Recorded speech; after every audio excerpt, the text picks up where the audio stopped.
What would you say you do here?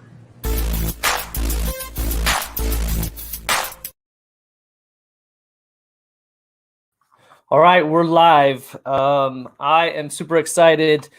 It's been a long vision goal of ours to help continue to tie modern restoration to our deep and rich history. And so we've got a loaded panel of people that have been involved from the beginning through key aspects of the evolution of the industry. And so super excited to bring in our guests, many of them returning and one for the first time. So we want to thank our sponsors, David Princeton Advocate Claim Service. They're taking the pain point and the anxiety out of the claims process. So if you have claims that are doubtful or disputed, he's your man. He's helped clients of ours and many other people navigate that process and try to really dig into the policy and see if there's been misses there. As part of, I think if you've been listening to the DYOJO podcast, you know our tagline is helping you shorten your dang learning curve. But another key distinctive is making up your own mind. You have to be the hero of your own story. Obviously, you want to take in advice and mentorship from others, but just a brief reading from Be Intentional Estimating, the most mediocre book in the industry. Learn something from everyone. There will be many people that you meet throughout your career and for whom their only contribution is to show you very clearly how not to do something. You will have coworkers, managers, and even executives who are the definition of the Peter Principle. Those who have been promoted beyond the point of their competency. So that's not our panel today, but those people were promoted for a reason, and this tells you something about the system and the organizations that they work in. If you are willing to keep an open mind, there is always something to learn that can help you on your path. Whatever you do, don't allow others to steal the joy of the journey that is possible in property restoration with their avarice, burnout, or their incompetence. I'm thankful there's no avarice, burnout, or incompetence here today. But the, you know, even with the panel we have, like, form your own opinions, take in good, solid advice from other people. That was the point of the Intentional Restorer this month. But a lot of what, if you want to dig deeper into this, please check out IAQ Radio episode 426. Ken and Cliff both wrote really good articles on some of the shifts in the standards in the industry, and presented their opinions on those. And John Downey at that time was the editor of the IICRC journal in which it was published. And so that was, there's just a real depth of knowledge there, and a back and forth and a give and take that is really helpful in understanding where things have come from and how they are to be applied. So I'm going to bring in our co-host, our watchdog, Pete Consigli from episode 54, and also his many appearances on IAQ Radio and his contributions to the industry as the global industry watchdog. And now we're going to dub him as well, the intentional old school restorer, Pete Consigli.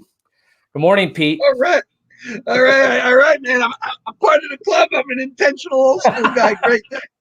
I'm really excited about that. Well, I'm doing great. We finally got to put this show together. I'm so happy I could work with you on it, and talk to your audience and the younger generation, and really, like you said, show them the importance of the history and how that history applies and how we can apply those lessons to the challenges today so we can move to the future. Yeah. And I don't want anyone to misunderstand anything, is that it's always about the future. Wayne Gretzky said it perfectly. I said, Mr. Gressier interviewed him at the end of his career and said, how have you been able to score so many more goals than everyone else? He says, because I don't go to where the puck is. I go to where the puck is going to be. Nice. Yeah. Think about that. So this is what we're about. We're about where we're going to be. Yeah. Is what this is all about. So anyway. Well, where do we go from here? You're in charge. So we gotta. I'm gonna do my best to introduce our guests, and then you're obviously gonna have to correct me. So let's start in order of appearance on the DYOJO podcast. Not that that's a benchmark for any career success or achievement, but John Downey joined us for episode 28 of the DYOJO podcast. Shared about his history, his family's history in the carpet cleaning industry. And has a lot to add to, kind of what the industry looked like before it became the industry. But he's currently the executive director of Cleaning Industry Research Institute, also known as CIRI, president of Downey's Carpet Care. And hopefully our audience is aware he was a creator of Clean Facts magazine, which we know he sold for billions of dollars. And then was also the past editor of the IICRC journal, which is kind of the culmination of where many of these characters come together. But you can confirm that, Pete, right? It was billions. I mean, you've been out with him out on the town, and and he's out there like with the cup in the street still. It's amazing. I don't know what he does. Well, he does have a pretty large family, so they're probably all at the door. But that was very unbelievably pioneering work that John did with the Clean Facts, and then the transition to where it is now. It's quite a story. There was one thing I would like to say, and either John or Cliff, when they come on, can do this. John was interviewed just a John Downey story, and he had written a 22-page article at a DuraClean conference and actually allowed that to be posted to the IAQA website. I don't know whether you posted it to the DYOJO or not, but that's really important to put the link to that to people that really want to know it, because you read that and that gives an insight to the carpet cleaners, where they came from, and how the industry. It really is fabulous, terrific. Yeah. That I read that article and I heard that episode on IQ. That was a really good one. I guess that would be tip number one for modern restorers if you want to keep your profits. Don't have a family. So. Ken Larsen was on, episode number 46 of the DYOJO podcast. He is also known as the Rain Man, senior consultant with the IdeaZ family of companies, author of this book, Leadership in Restorative Drawing, which I've just started digging into. Just a great, very thorough pass through of the application of the standards and those kinds of things. And like, what does Ken say? The state of the art, not just the industry standards or norms. And he's dedicated his career to improving understanding, training, and execution of drying sciences. And we had a good conversation about that on the podcast. Any other pieces we need to add? Yeah. Well, how did he get to be the Rain Man? I don't remember exactly what we were talking about, but it was one weekend about 3 or 4 years ago. And it's over the weekend. There's about 15 emails in the thread between Ken, me, and Cliff. And we're going over something. And at one point, I have a private thing on a Sunday with Cliff. I say, Cliffy, he's driving us crazy. What's going on? He says, he's like the Rain Man. So Cliff goes, yeah, I agree. So I basically go back and I say, Ken, me and Cliff decided to do the Rain Man. About 10 seconds later, he responds all back and he goes, and I'm an excellent driver. And that's the history of the Rain Man. And then it was just from there. I mean, he wears it like a badge of honor. And now we all have our little nicknames and it's great. It's all in good fun. Well, there's probably a whole bunch more, but the what Ken puts into the work and the passion that he does is really quite something. And anyway, that may well be a reference that goes over a lot of people's heads. It's Rain Man, Dustin Hoffman and Tom Cruise. But so if you see Ken Larsen at the RAA convention this year, please ask him if he buys his underwear at Kmart. Exactly. That's a good one. So now our new guest, never before been revealed on the podcast. So without the podcast, no one would know who he is, right? Episode 60, we got Cliff, the Z-Man Zlotnik, and this is a laundry list. So veteran and pioneer of products and training. Let's see, the past president of Unsmoke Microband Systems. My introduction was your article, Pete, the 4 Faces on Mount Restoration, also known as the Founding Fathers article in CNR of March of 2007. But obviously he could speak more to that, and you could speak more to that. But you know, the Unsmoked Systems, the Unhouse in 1985 for kind of pioneering hands-on training. And then that evolved into the Restoration Sciences Academy, and then also pivotal in the development of the Water Loss Institute and Water Loss, the WLS designation, right, in the mid-90s. And then late 90s. And then you can find him regularly every Friday as the co-host with Radio Joe Hughes on IAQ Radio. And you and Cliff did a really good 2-part talking kind of about your history together and some of your perspectives on the industry. I know we missed tons in that intro, but trying to keep it brief. So what else? So let me just tag on. There was a 3-part. It started out as a 2-part, and then it rolled over 2 weeks to a 3-part. That was in 2015. In 2018, where they do in the summer, they do Flashback Fridays. They take August off. They did all 3, and they combined them into one 3-part called The History of the Industry, History of Restoration. And it was a fireside chat with me and Cliff and Radio Joe in there. And the blog is really fabulous. They combine the blog, and it's got a lot of good stuff in there. So, but the one thing I'll tell, probably of all the stuff that Cliff did, and you just touched on it, the one that's really, I think, is the most significant is the pioneering and the hands-on training. He was the first one. He started the fires in the house. He flooded the houses. This was in the mid to late 80s. And with the duct cleaning and the dry clean, and it just went on and on and on, and then it evolved. And he's done just so much. Anyway, Marty King and myself and Cliff, we're the 3 honorary members of RAA. We're going to be 75 years old. It's really quite an honor, and I think we have a debt and obligation to the association for that. Yeah. Well, okay, we went a little over on the intros, but we're doing our best. So we want to frame this conversation kind of in 3 parts. We're going to do our best to hit the highlights from the various areas, you know, the pre-70s all the way through to the current. So we've got a big task, but we've got the right people on board to help us with that. Anything else you'd like to say, Pete, as a way of setting up this conversation? Well, so there's a lot in there to the historical that you want to cover, starting in the 70s, you know, right up to the present day. I mean, the heart of the podcast was all about the collaboration of Cliff, Ken, and John in these 2 articles that they wrote in the 215, 216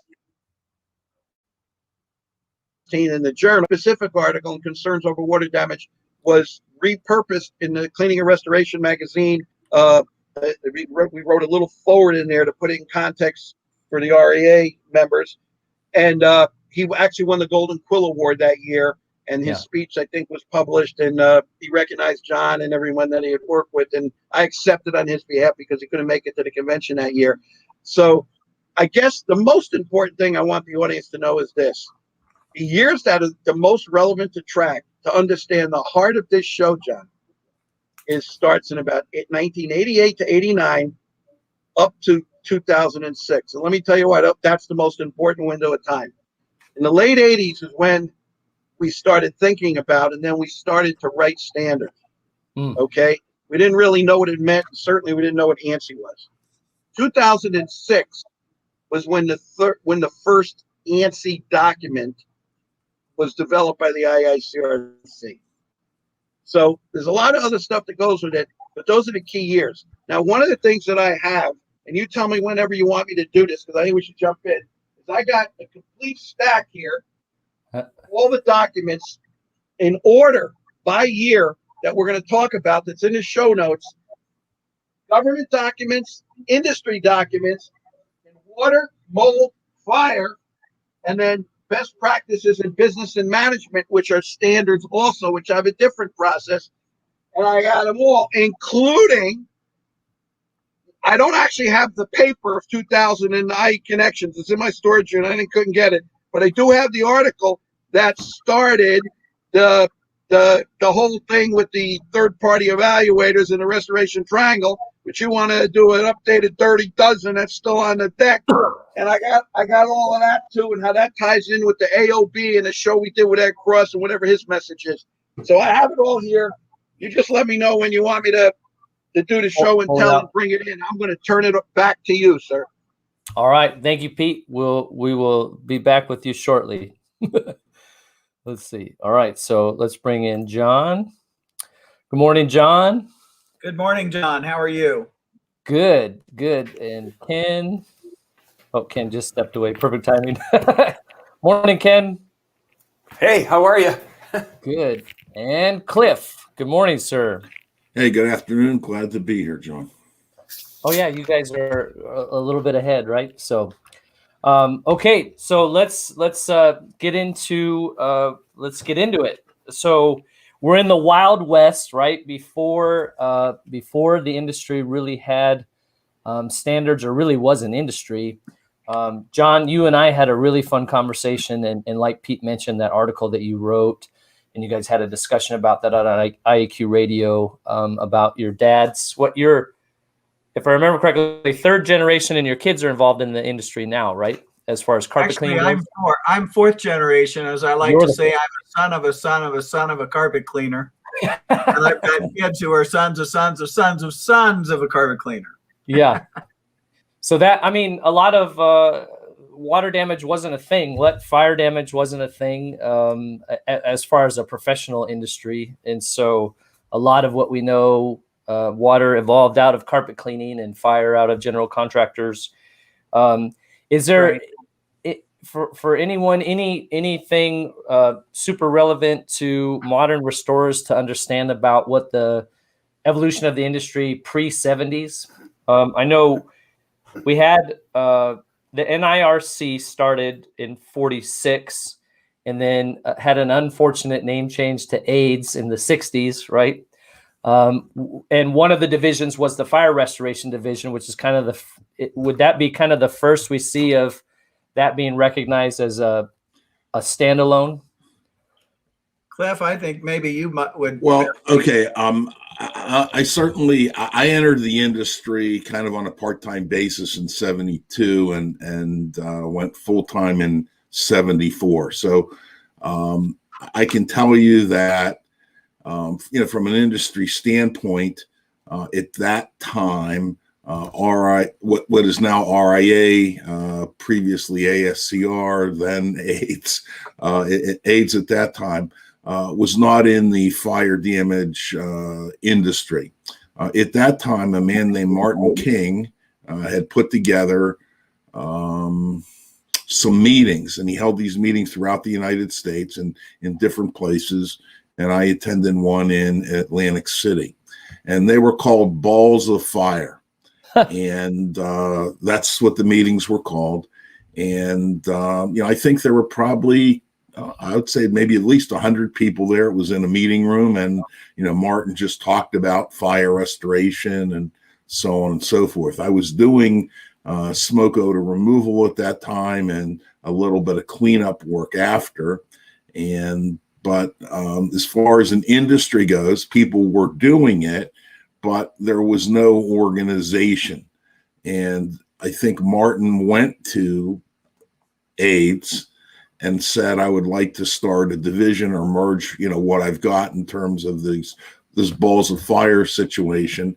And it was merged into IDeaZ one way or another, and it became NIFR, National Institute of Fire Restoration is what it was called initially. And it became one of the divisions. So that's my recollection of what happened. And a lot of the people that were involved with in fire damage restoration early were there. Also met other people that became members, stayed, and they're still there today. Wow. So you have, like you said, so people are doing the work. There's just not necessarily a national organization or really any standards at that point, right? Right.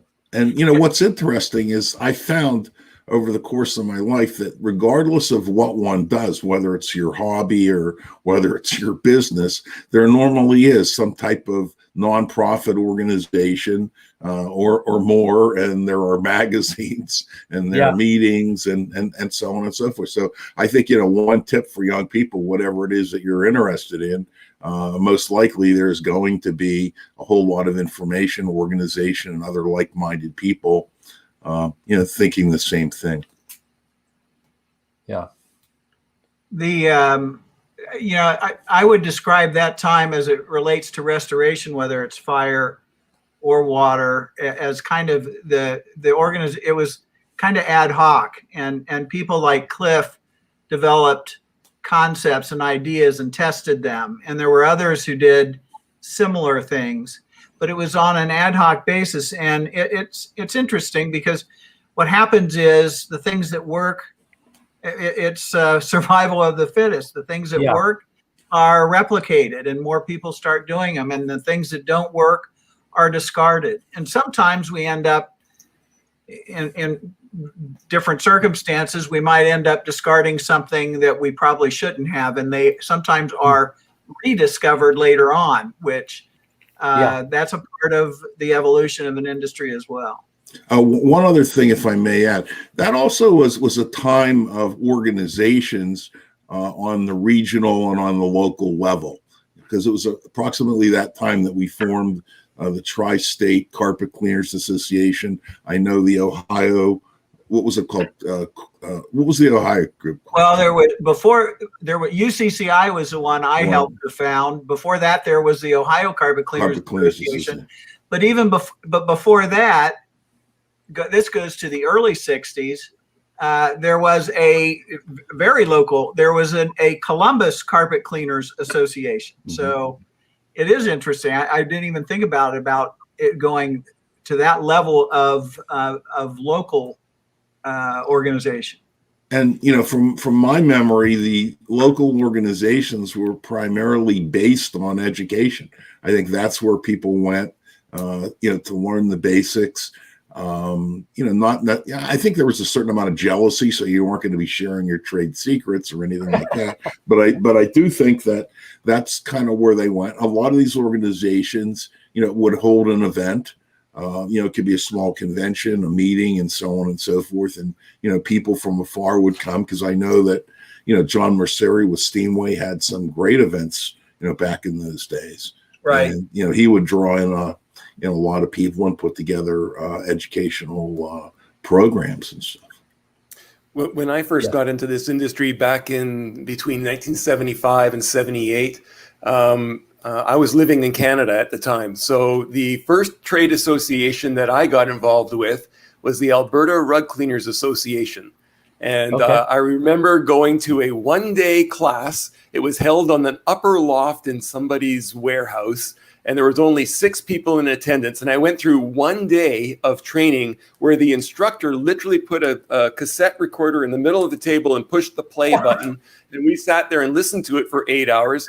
And at the end of that course, I was a master cleaner. How do you like that?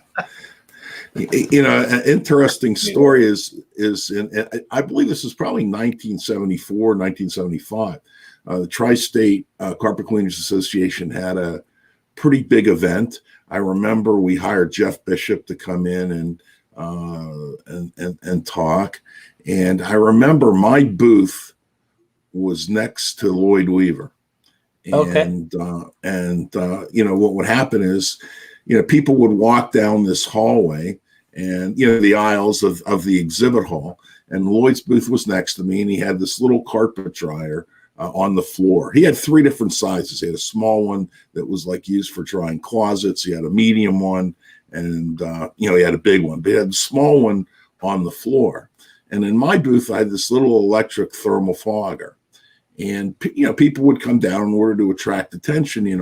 I'd push the button and it would, pump out the smoke. And after doing it a couple of times, Lloyd and I became fascinated by watching the air mover draw in the smoke through the intake and then distribute it. To distribute it out. And it was, we got to talking, and, when we left, he had my equipment and I had his equipment. We did a trade where I bought his and he bought mine. And, whatever financial differences was, made up, financially. And that was the first time we ever met. And that's how, we formed a long time relationship together. What I remember the most about those years is how exciting those times were. That was the true creative days of the restoration industry, where it was encouraged that you would explore new technologies like the fogging and air movers and dehumidifiers and even ozone and there was all these experiments going on, and it was encouraged, because we were creating a whole new industry, and it was fascinating, and we were encouraging each other. And I just, there's a part of me that misses those days, because today, any deviation from the usual, pounding, do this, A, B, C, D, any deviation from that is usually frowned upon. And it's too bad, because we're in a rut and we need to have more creativity. The amazing thing is, just jumping up into today for a minute, a lot of times I'll tune into these different forums, Restoration Forum or whatever, and someone will pose a question. And undoubtedly, within minutes, 5 or 6 different people will post quoting IICRC standards or something from the training course or whatever, which is exactly what Ken said. This prescriptive mentality has become inbred. And I think it's very unfortunate for the industry that people don't think outside of the box, because I just see some very, very stupid, costly mistakes made that, would have been prevented. And the amazing thing is, you really can't argue with these people. If you try to correct them, they come back and they keep quoting the standard. And what happens is, it's almost like an inevitable argument that they just don't understand. Correct, but they can't be reasoned with. It's almost like political, like Donald Trump. You either love him or you hate him, and you're not going to change your mind. And it's almost exactly that type of argument. But what's unfortunate is I agree with Ken. It's technically, these people just don't get it, and they're doing something wrong. They're being told to do something wrong, and it just absolutely makes no sense. And it frustrates me to the point that I just don't engage with them. It's really not worth the headache. Well, that's super interesting to hear you guys say that, because my perspective, compared to you guys, I'm very new in the industry, right? I'm almost at 20 years, but it does seem, you all were there when it was trial and error, right? Exactly like you said, like, oh, let's try this, let's test our theories, right? Let's ensure that what we're trying is working. But I think there's times when, and Ken and I had a conversation about this offline before, there's times when people are displaying what they're doing. They're trying to learn, right? And maybe they made a stupid mistakes that all of us have made, right? And then they just get blasted. And a lot of times it seems like maybe somebody, whether it's the standards or why are you so stupid? And it's like, they're just making an honest mistake, right? There's a difference between an honest mistake. I did something wrong. I didn't have all the information, or I didn't think it all the way through. I think it goes beyond that. And I think that the primary area where I see this happen over and over and over again is crawl spaces. Sewage in crawl spaces or water in crawl spaces. And you see all of these high-tech solutions and hooking up all these trailer-mounted desiccants, to dry out the crawl space. And it's to me, it's kind of unfathomable. And I think a lot of times, if you went back and thought, what would a poor farmer do in this situation? A lot of times, the correct answer. You know, if they don't need all this high technology and so on and so forth. And I think what happens is a lot of these guys have it. They may have a lease payment on that machine that month, so I got to use it. So there's a crawl space, so we're going to put it in, you know, whether we need it or not. But it just seems that is the worst area, that people just don't think about stuff. You know, does the sewage really have to come out of there if you think about it? You know, maybe the liquid does, but you know, don't we fertilize the crops with it? You know, what would happen if you put down a waterproof barrier on top of it and that had a clean surface, and then we can kind of go up from there. But it gets absolutely crazy, and a lot of this insurance companies aren't going to cover anyway. So, you know, the poor homeowner has to deal with it, but they do get blasted. You're absolutely right. And it's all about the standard. It says you have to do this and it says you have to do that. And they make them feel really stupid for questioning. And that's what happens. You know, we get the creative thinkers out of the gene pool by embarrassing them publicly. Yeah. Well, John, was there anything you wanted to say in that? Everybody else, I guess, opine on that.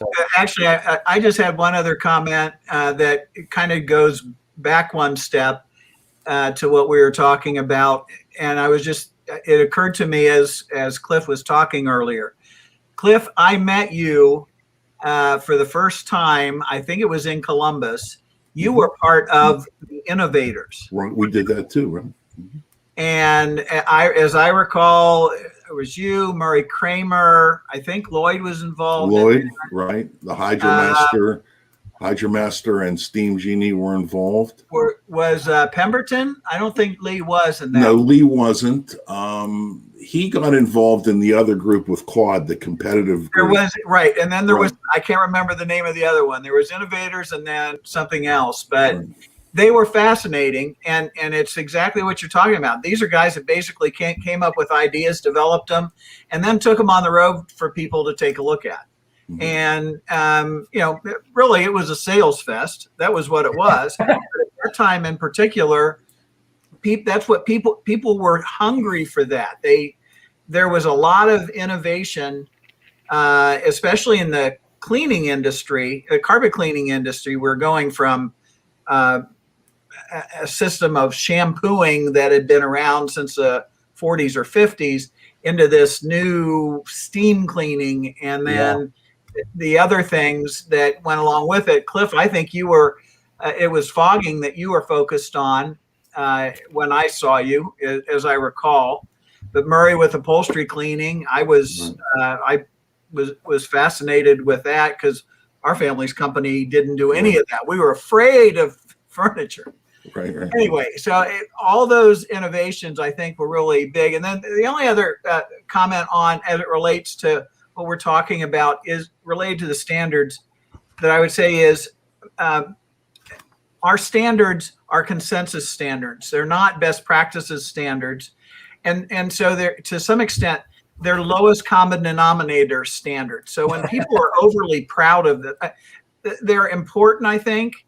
But when people are overly proud of them, rather than finding ways to challenge the current consensus and build on it or grow from it, I think that's a big mistake. And I don't know that how many people realize what our standards are. They're not.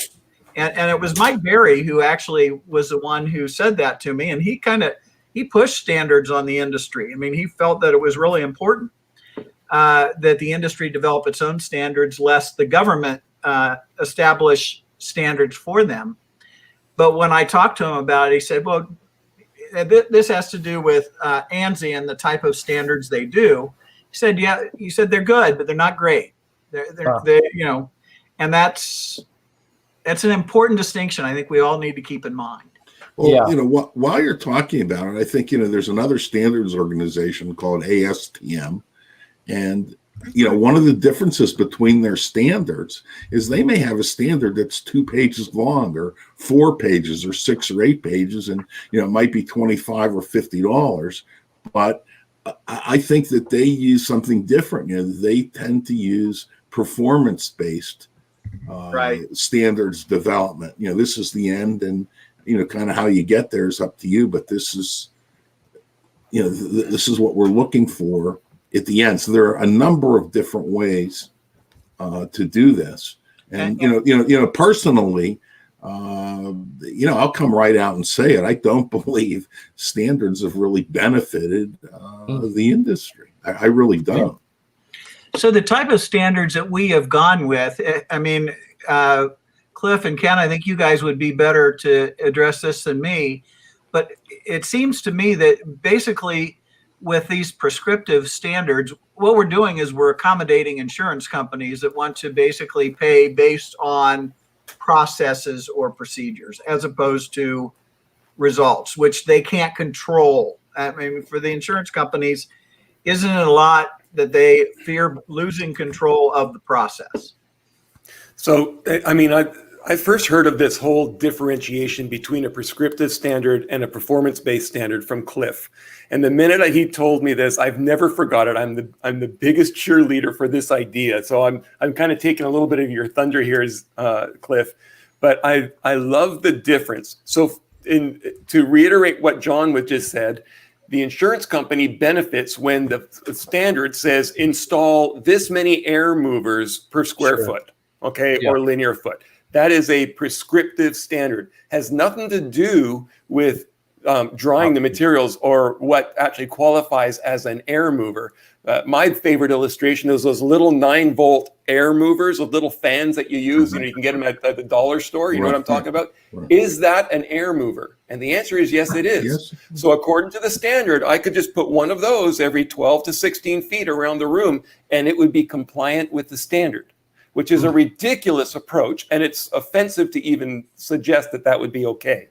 Rather, if the standard says at the start of the drying job, you need to have the wind velocity to be in excess of 12 miles per hour over the surface of the area being dried. Now that is not prescriptive, it's performance, because you're saying I need this much wind velocity. And I love those types of metrics because it takes the equipment count out of the calculation and gets the contractor to install or use their tools intelligently and with skill. Hey, John, I need to ask you, how old are you? Me, John? Or No, I'm sorry, young John. Younger John? Millennial dude? Yeah. I'm right on the cusp. I'm 39.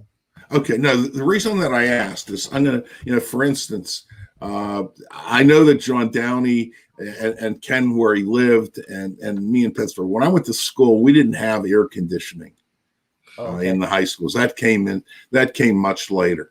And, what they might do at that particular time, I remember it really well. If a classroom was hot, what they would do is they would bring in this thing. It was a pedestal fan.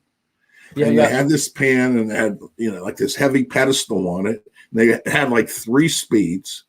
Yep. And what was amazing is that it would cool the room down. It would blow a tremendous amount of air.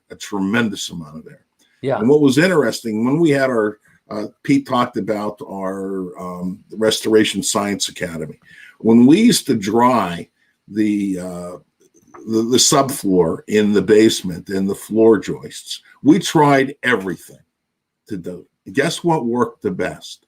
The pedestal fan, right? And they don't use a lot of electricity. They blow a whole lot of air. They're close to the ceiling. It gives you everything that you want. And I just have to paint it green or blue or red or whatever. But a lot of times, you'll see people just don't even think about any of these other things. It's kind of what Ken said. You're better off, having some sort of minimum amount of airflow over the surface and not tell them how to do it. The biggest problem with the standard is we have abdicated authority. Yeah. We no longer have authority. We're now following instructions because the standard is the ultimate thinker. It's the ultimate thought. And it really is a reverse of that. Everything changed. Imagine being in a war and you have a battle plan and you're not allowed to adjust it. And that's unfortunately what the standard is. It's a battle plan, and unfortunately, you can't really adjust it easily. And I think that's why a lot of people, end up in trouble. Well, we skipped ahead a little bit, which is great because it flowed. But I think these characters fit into this era. Some key characters, not the only ones. You already brought up Lloyd Weaver. Is there anything else, briefly that anyone wants to mention about Lloyd or his contributions?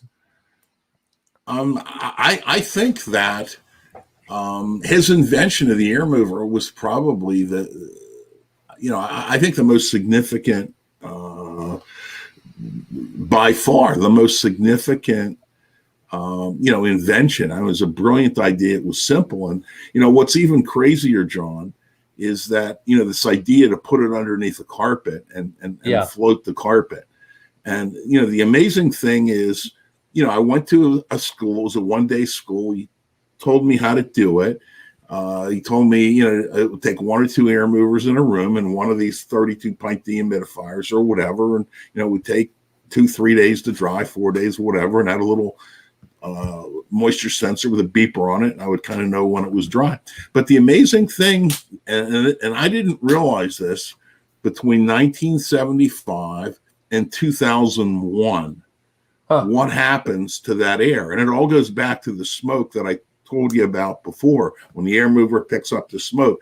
And in that article that we published, there are photographs of what happens. And the amazing thing is, one air mover in the right place will do what 10 movers in the wrong place won't do. Okay. And, the amazing thing, the thing that irritates me the most is when I've shown this to people, they nod and say, oh, isn't that interesting or whatever. They don't really change and they don't really get it. But the amazing thing is, once you have the ability to see where the air moves, because the air is invisible, you're blowing all this air around. But once you can see where it moves, it gives a whole new idea, I think, of drawing. And, it's pretty amazing. Did John or Ken, did either of you have interactions with Lloyd? Not me. I knew who he was. The name Lloyd Weaver was, synonymous with the drying industry as it emerged in the early 70s. And there was a lot of talk about, this new technology. And I knew, my father, when I was growing up, he was a carpet cleaner. And so, he would be dabbling in restoration and doing drying. And so I was able to, have my exposure to people like Lloyd Weaver through trade journals and discussions and things like that. It was always good to see. The other thing that Cliff had discovered in his use of those air movers, and he put photographs of it in his article, which I thought was fascinating, is that we all have this mental image of when you put air under a carpet, that the air filtrates through the carpet and through the carpet yarns and thus dries it.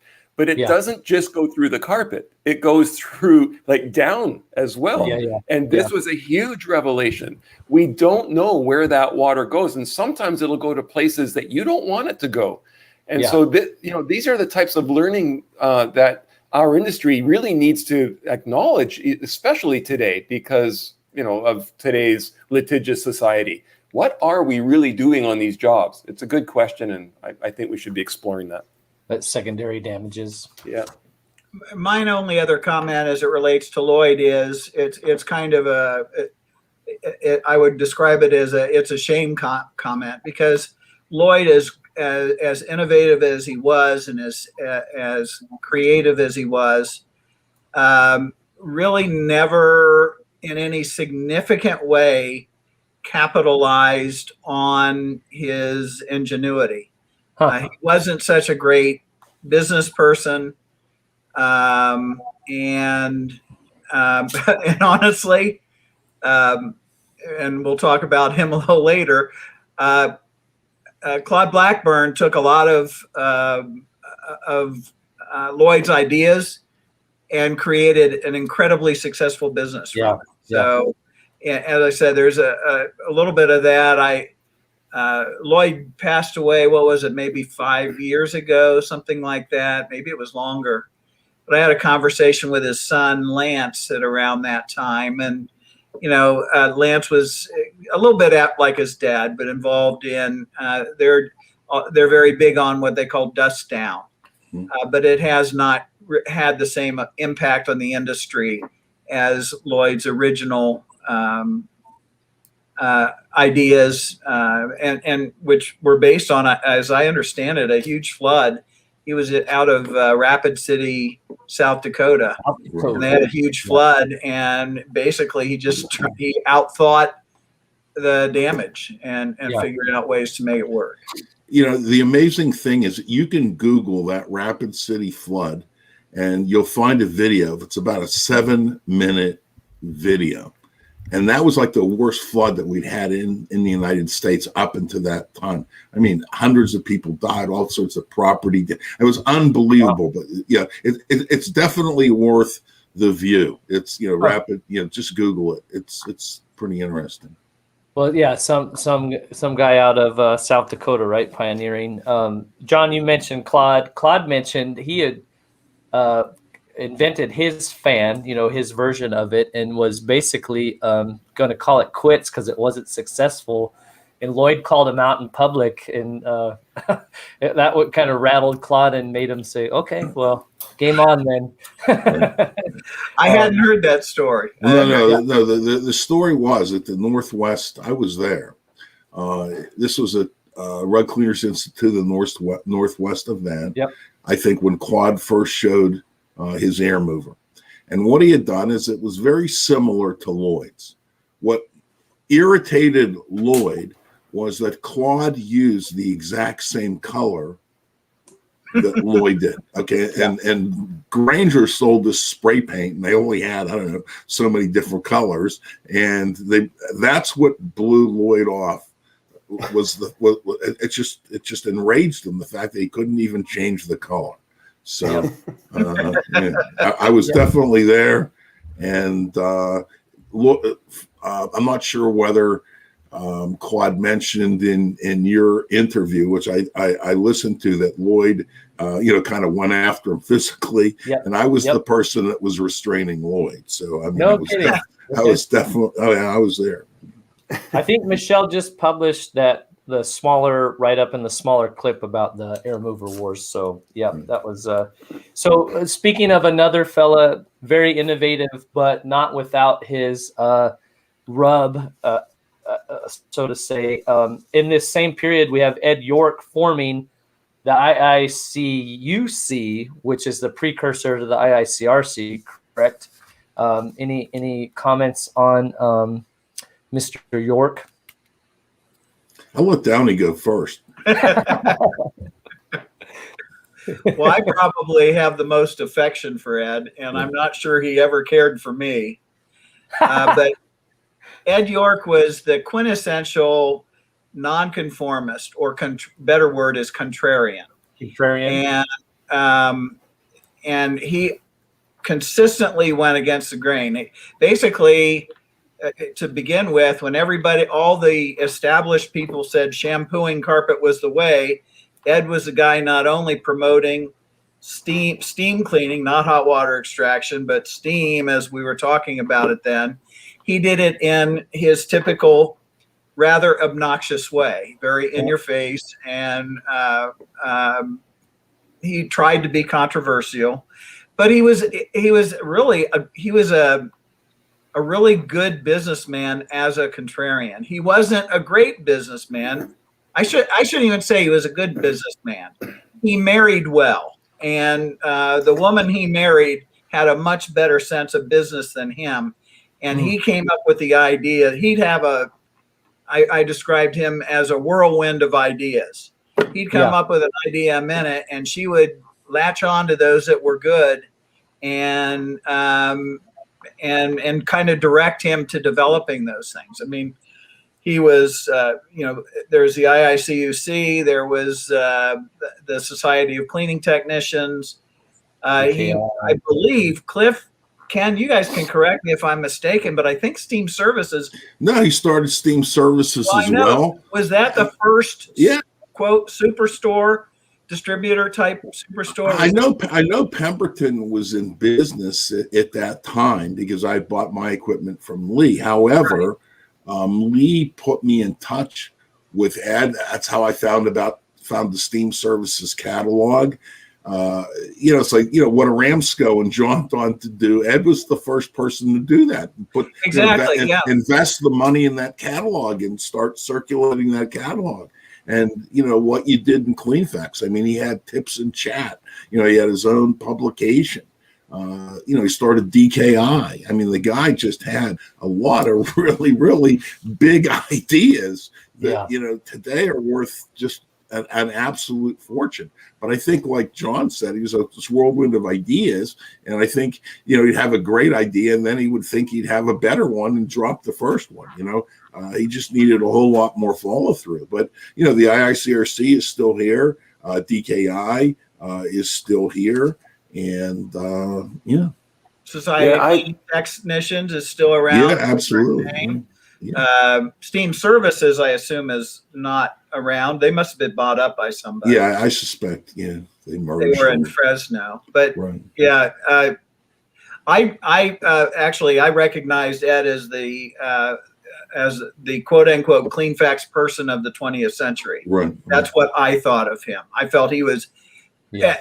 And people may get the wrong idea. It wasn't that I thought he was the best guy in the industry in the 20th century. He was the most influential person.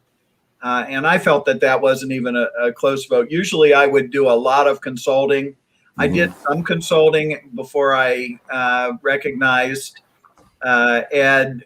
And that was after I had sold CleanFacts, but I was still the editor. So I had to do something, but I knew who my man was on that one right there. So I didn't have a personal relationship with Ed, but I did. My fascination with Ed is that the IICUC, which is the IICRC today, was so closely associated with DKI in the earliest days. I just find that to be a really interesting connection. That's all I know about the guy. His own training and certification body, right? That's right. You buy the stuff, you train on the stuff, you get certified on the stuff, and you get an association. He basically put the whole package together and created different. Wanda York is still around. If I understand correctly, Joe Kowalski married into the family. He's Service Monster, and she was recently on his podcast, and it was fun to hear that. Pete is chomping at the bit. We're going to transition to commercial break. So he wants to correct some of the, Pete, you said we got some historical errors. Oops.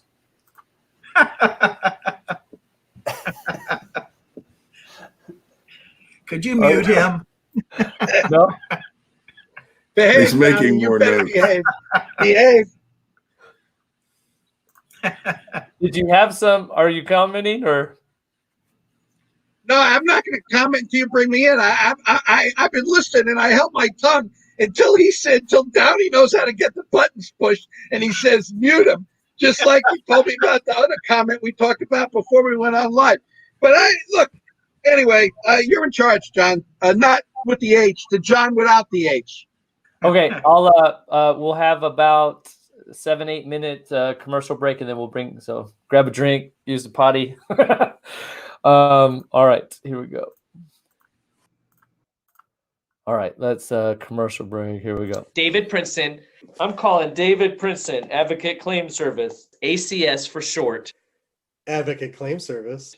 What are your top 3 tips for homeowners? Tips you have for homeowners. I'm going to start before the claim even happens. So there's really 3 things a homeowner needs to know about insurance. Number 1, don't buy a policy based on price alone. Don't do it.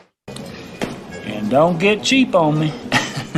Number 2, buy special cause of loss coverage forms. So advocateclaimservice.com is where you can find solutions to claims that are causing you anxiety. Trademark pending. Number 3, ask about coverage enhancing endorsements. Not all insurance policies are created equal. The reason you don't buy a policy based on price alone is that you're often being sold something that is a high margin product Yeah. for the insurance carrier that doesn't cover nearly as much as it should in terms of your exposure for loss and risk. Not all insurance policies are created equal. Second, buy the special cause of loss coverage form. It's the broadest cause of loss form available. There are a few provisos, a couple of quid pro quo. Come in 3 different types. There's basic, there's broad, and there's special. Each one of those adds a layer of protection. Not all insurance policies are created equal. So ask about coverage enhancing endorsement. I got a guy for that. Coverage is typically written where it's going to address the mortgage conditions of your loan, right? It's looking out for catastrophic losses. Oh, you gotta calm down, man. I know, man. I'm trying. The way I kind of like to say this, you might save 15% in 15 minutes, but you're probably going to spend 30 to 40 grand because of it. Not all insurance policies are created equal. Nerd. Let's reset and go. Oh no. The insurance company is disputing coverage. I got a guy for that. So advocateclaimservice.com is where you can find solutions to claims that are causing you anxiety. Trademark pending. Advocateclaimservice.com. Okay, Pete. What we got some, you said we got some historical errors. Well, yes, have some errors. There were some omissions, and I want to clear a couple things up. So I took the notes. I'll start from the beginning. When Cliff was talking about the innovators, which was the first group of a lot of the different suppliers that put their own trade shows on, then there was the competitive group that Claude was involved in. The name of that group was called the Motivators. So you had the innovators and the motivators. And in that group, here were the key guys. Besides Claude, there was Arlen Knight. Now, they mentioned Murray Kramer. Murray Kramer was the founder of CleanRight Chemicals. CleanRight Products, their machine division, was a separate division. And Arlen Knight founded that with the engineer named Bill Hatchman, who was a brilliant guy. They were involved in that. Mike Palmer, who was the founder of Hydromaster, who was with the innovators, also was with the motivators. Him and Claude were pretty close because they're both the Hydromaster, and of course, it's right in your backyard, John, and Dry-Ease, right there in Northwest Washington, Everett, and then Mount Vernon, and of course now Burlington. Bruce Larsen was mentioned. Bruce was the first guy who came up with the ceiling cleaning solutions. Later, Bob Bonwell at Advantage Marketing. That was his first foray into a lot of the supply business, and then of course Lee Pemberton was involved with the motivators, like was talked about. Now the other thing is so Ken brought up that Cliff was the one that put this idea in his head about the prescriptive versus the performance-based standards, but he didn't realize who put that idea in Cliff's head. This is about the only thing that I thought of before Cliff, because Cliff, he's the original guy. So I don't know whether Ken remembers this or not, but in 2002 or 3, the Dry-Ease Symposium, there were 3 of them in the 90s that were in Northwest Washington. Then I think it moved to Las Vegas because it partnered with the Connections, which was the predecessor to the Experience. And I did a panel at that show on international standards, and there were people there from Germany. Kerry Vermeulen at the time was the chairman or the president, I think whatever they called it with the IICRC. He was there from Canada. We had a guy from Germany. We had a number of other people, but I talked about standards in a larger context from Steve Spivak, who was the other technical director for years in the fabric area with the old ASCR. Of course, now he's heads the Scientific Advisory Council with CIRI, and he wrote a book on standards and wrote a chapter for our WS manual. And he talked about the difference between performance-based and prescriptive-based. And but here was the key thing. It's even bigger than that. It's the difference between voluntary standards and non-voluntary. Write that down, John, which you are. Here is what that means. Almost all the standards in the industry, and John Downey was right, It's not best practices. It's basically a minimum standard. Okay. And they are voluntary standards. In other words, industry self-regulates. The opposite of that of standards are non-voluntary. These are building codes, electrical, et cetera, and things that the government establishes regulations, like with lead and asbestos. You don't have a choice with those, okay? And that's what the Mike Berry comment was in the Gene Cole when they were at the EPA, said the industry, you will have standards. You want it to be voluntary and non-voluntary. We went down the non-voluntary road. We collaborated as an industry, and we have that versus it being mandated and shoved down our throats. Now, regarding Lloyd, I knew Lloyd pretty well, not as good as Cliff, but I knew him well. And I don't totally agree with Mr. Downey's assessment. Granted, and I wrote this in the Founders article, Claude took the idea and he turned it into the global industry. But shortly after that little dispute, and actually Cliff intervened, but Claude told me, and I don't know if he said this on the show, Lloyd was so mad apparently they were on a roof when they had this discussion. And he had to intervene because I think, well, I from the top of the roof to the bottom of the parking lot, it's not a good place to be. So anyway, thank you for that, Cliff. And on behalf of the Blackburn family, I'll thank you for that. But what Lloyd did after that was a very innovative thing when he started with the dust downs. The whole dust down process was really the beginning of what a lot of early mold remediators did in the 90s in order to get clearance, right? But he did this that was the beginning of the indoor air quality industry in the 90s, which was another rabble-rousing industry. He never really gets the credit in the early days of IICUC that Lloyd contributed to that, but he contributed a lot, okay? And his son, Lance, he had several sons, but his son, Lance, was a professional engineer, and they opened up the whole robotics industry. They operate in 52 countries, and he has patents all over the place on all those little robots that go into the ductwork and to do all that stuff. And that's all really, really important part of that. So that's it. Now let's talk about Mr. York, and I'll wrap up and turn it back over to you. So here's the deal with York. I knew York very well, and I had a fine appreciation for him, probably more so than Downey. There's two families who probably have a greater appreciation. That's the Paulson brothers, Daryl and Rodney, and them, along with Lee Pemberton, are the three remaining individual shareholders of the IICRC. Tom Hill used to be, but he gave that back when he succeeded the management from Kenway Mead years ago, because it would have been a conflict of interest. So them, and then the two Smith brothers, James and Rob from Dallas, the Dalworth people. They probably have the most significant carpet cleaning brand, and then their sister married a fellow named Shane Hobbs, and he runs the restoration division down there, and also big into doing rug cleaning also. And Ed was a mentor and a consultant for both of them and helped them develop their businesses, and that's really quite something. So here is what the other things that Ed started that were not mentioned. First of all, before Steam Services, I think the original pioneer of national marketing in a catalog were the Sunbelt USA boys out of Raleigh, North Carolina. That was Kenny Hines, and his brother Bob Hines founded the little Steamex machines, okay? They started doing national marketing through that catalog. Then, Kenny Jr. was in the business for a while, but then Steve Boyette owns it now, who married the daughter to him. And Steve, they're wonderful people down there in Raleigh. I've been there a number of times. They were the original guys that started that, then Steam Services, and then John Don, Bridgepoint, and Ramsco, all this came after. The other thing that Ed started besides DKI, IACRC, he started what's called the Fiber Cleaning Schools of America. And a fellow named Paul Lucas took that over up in Michigan. And what happens is that is the model for all the schools today in the IICRC. The IICRC, that's the model. The other thing that he had two things that didn't work to the carpet cleaning industry, were around for a while. One was called Sir Clean a Lot, and the other one was called Techie Clean.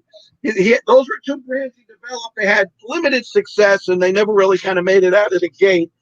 And then the last time that I saw Ed, I visited him up in Camas, which is outside Portland. I believe it's in Washington, Camas, Washington, and with Wanda. And I was in town doing something, And after he had moved there, because he started in Fresno. For several years he lived in Greenville, South Carolina, which is the heart where the mills were. Then he moved, I think, back to California. Then he moved in the last years. He moved to Washington, and he had an article that we can't find that is hysterical that had to do with the Stainmaster controversy, and it was all about the kingdom. He called it carpet land, and there was a magic coat. And it was a riot, and nobody wanted to publish it. Imagine that, but it was just hysterical. Boy, if we could ever find that, it just would be unbelievable. And I think that Ed really was just like Cliff really kind of hit it on the head with him with all the different things. And now I'm going to close by telling one little funny story about Ed. So there's a fella named Aram Kalfian. Kalfian, Aram, Aremam. He was the most extraordinary service technician there ever was to take care of a customer with truck mounts. And he was in Brooklyn, New York. He's the guy I bought my first Hydromaster, my Clean Right equipment, my Unsmoke equipment, and my Lloyd's drying equipment.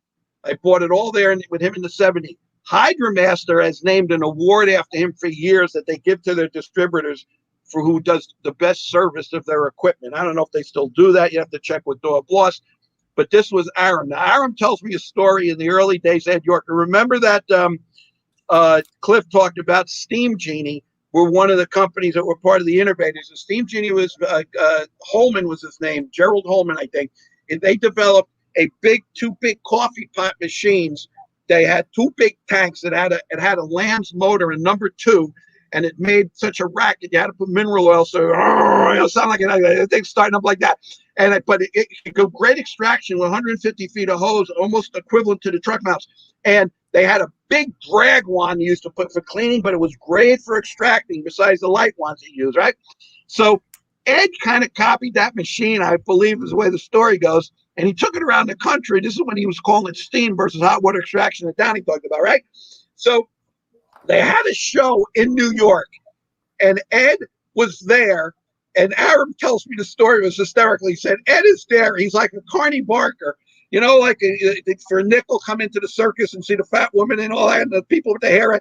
Anyway, he's got everyone in the expo hall around his booth as he's just talking about this machine. He turns it on, it makes all this noise. And all the other suppliers are standing around. It was like a show. Well, all of a sudden, in the middle of the show, while he's doing it, the machine goes, boom, and it blows up and it smokes the whole place up, right? That's not the end of the story. What happens is the next day they had to be in Boston, right, for another show. Ed doesn't have another piece of equipment. The equipment doesn't work. So Ed is standing in the Boston show with a lot of the same suppliers. And he's got everyone in the show around him with no equipment.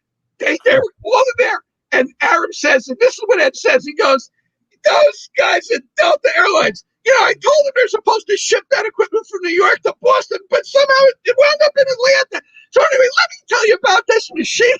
They're laughing so hard. Aram's going, he goes, you talk about selling ice cube. He could sell equipment to people with no equipment. I said, did he sell any? He goes, I think a couple people signed up for the pictures. He had some pictures. He didn't even have the equipment there. Anyway, that's I don't know how many of you knew that story. That may be the first time that was disclosed outside the inner circles. But back to you, John. That's funny. Well, so we wanted to kind of move through the eras. We're just now reaching into the 80s, I guess. You said 88 through 2006 you think of as the key eras. So Marty's kind of that transition, and really was Marty King pushing for, I remember the quote, I think it was in your article, he wanted to elevate the professional that was what happened. Is when Cliff told the story about the balls of fire, when the NIFR division was opened under AIDS at the time, before it was ASCR, Marty's vision, when he was asked years later, was he wanted to see the practice or the business of damage repair, is what he called restoration, become a profession. That was it. Yeah. He wanted to be recognized as a profession, and that was how he characterized it. And I use that quote in some articles and tributes to him after his retirement, and of course after his passing. And that's kind of ingrained as part of the history of our association and how that worked. I will tell you this, John, now that you've brought the rest of the panel in, there is no way that we're going to finish this interview in 2 hours. I can tell you that right now. It's impossible. And what I will say is this. When me and Cliff first started to do our thing in 2:15, it was going to be a 1 hour show, and we realized it wasn't going to be. So we gave a 5-minute intermission where we played the theme music from The Godfather, and everyone came back and we did part 2. We said, let's see if we can finish it. Well, we realized we couldn't. So what we did is we said, and I had to leave Pittsburgh. I was on my road trip. I said, well, in a couple of weeks, we had the next week book. I said, we'll call in for part 3, which I did remotely. And then in 2:18, they combined it. I don't know where this is going to go, but I know that the first show you did with me, it went way over. It was what it was. People call in, people drop, whatever. And then, of course, you do a wonderful job of capturing the key points, which is kind of your equivalent of the Z-Man blog. Now, Cliff doesn't know I'm going to say this. I didn't get a chance to ask him. I didn't even check with you because I don't ask for permission. I don't even apologize and want forgiveness. I'm going to tell you what it occurred to me. The blog for this show, I think, should be a combination blog of the Intentional Restorer and a marriage with the Z-Man blog. And I think you guys ought to do a joint blog on this, which Downey, Larsen, and me can be the reviewers for. And then I think that blog should be published jointly through the DYOJO Podcast and the IAQ to be out there to basically connect the bridge between the old school guys and the next generation as the industry moves forward. That's my viewpoint. That's my opinion. You all do what you want with it. But I'll say this. I'm here for as long as you need me. I don't know about the other guys. When we have to wrap up for today, if we don't think we've done justice, then I think we need to book a part 2 show, whenever that may be. These guys are real tough to get a hold of. But I think we need to finish the discussion. And I also think that this dialogue and this casual conversation, like Cliff and me talk about Radio Joe. Radio Joe's a great interview, but he's like Peyton Manning. He'll come to the line. We have the interview questions. The next thing he'll be going, Omaha. He calls it audible. It drives Cliff crazy, but it's a characteristic of the show, and that's just the way it is, right?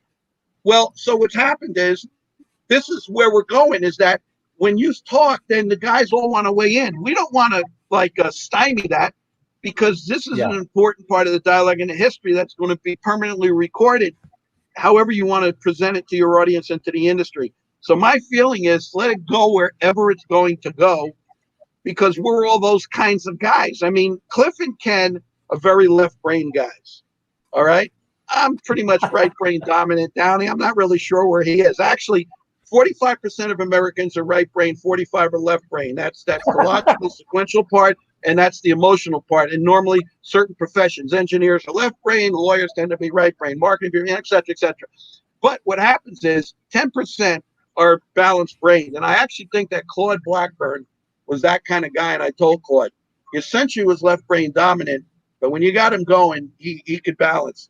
And I think I have some of those traits, and I think Cliff does too. And I think Downey is more like Claude.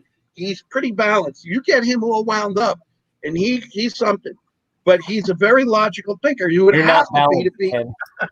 No, he would have to. Well, no, he would have to be in order to be a editor of a technical journal. No, Ken is focused. He's the friggin' Rain Man, and he wears that with honor, and that's really with respect. He's focused. I don't want to cut you off, but Cliff does. Go ahead. Back to you.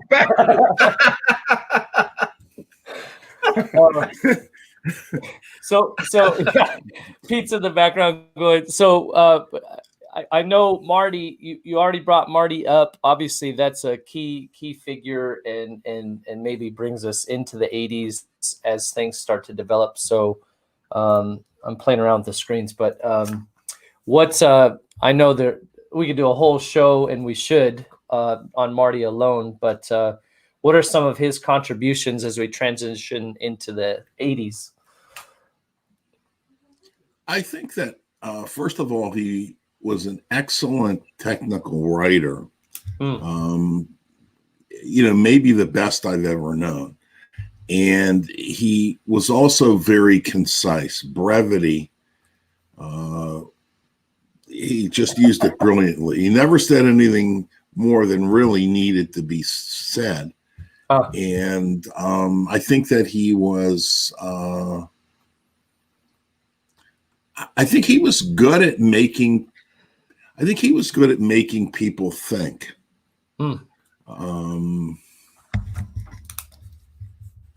Yeah, so that's a start.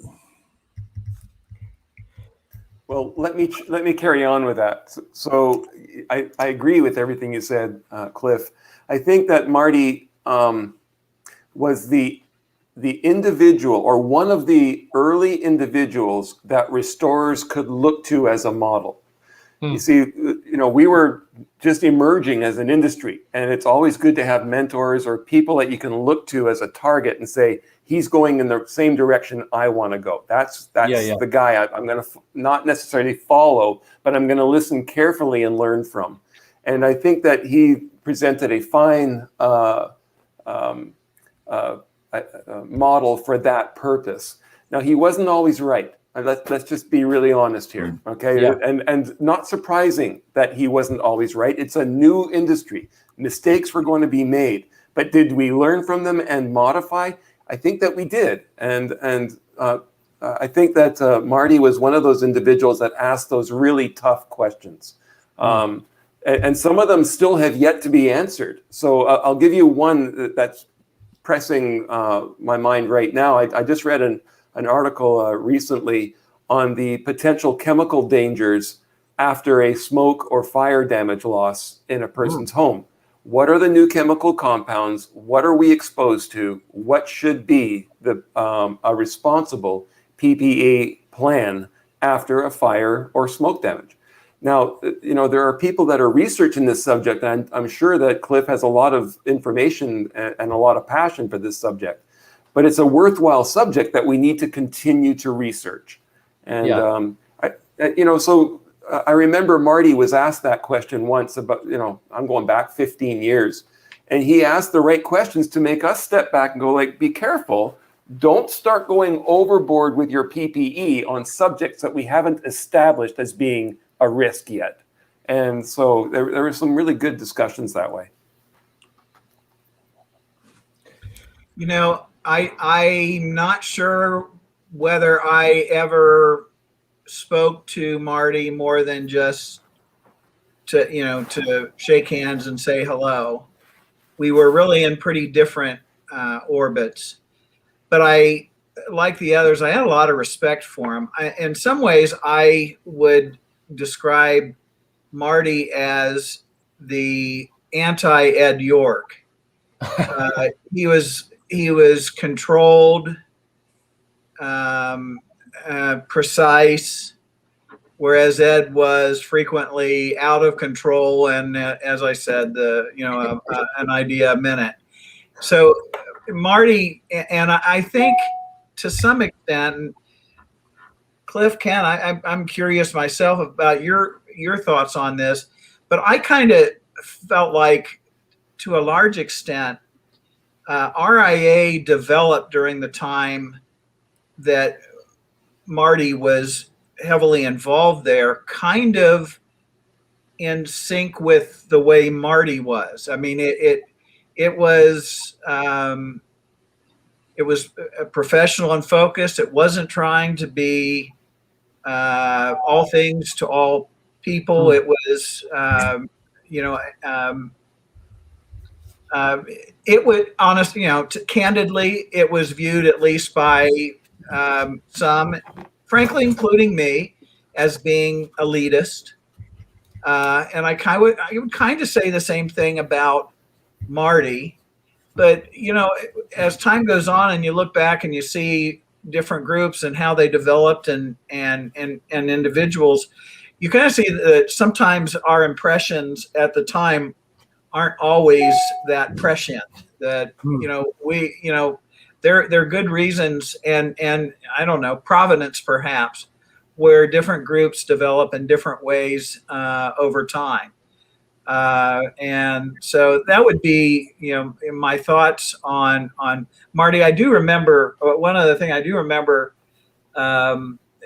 he had a huge impact on me. He spoke at either the first or the second DryEase symposium, and I can't remember what it was about exactly, but he proposed the use of shunning to deal with, as opposed to any sort of legislative or formal action against something that was going on that was considered it was a problem in the industry, and he just said, well, there's a long time process, goes back biblical times, called shunning, and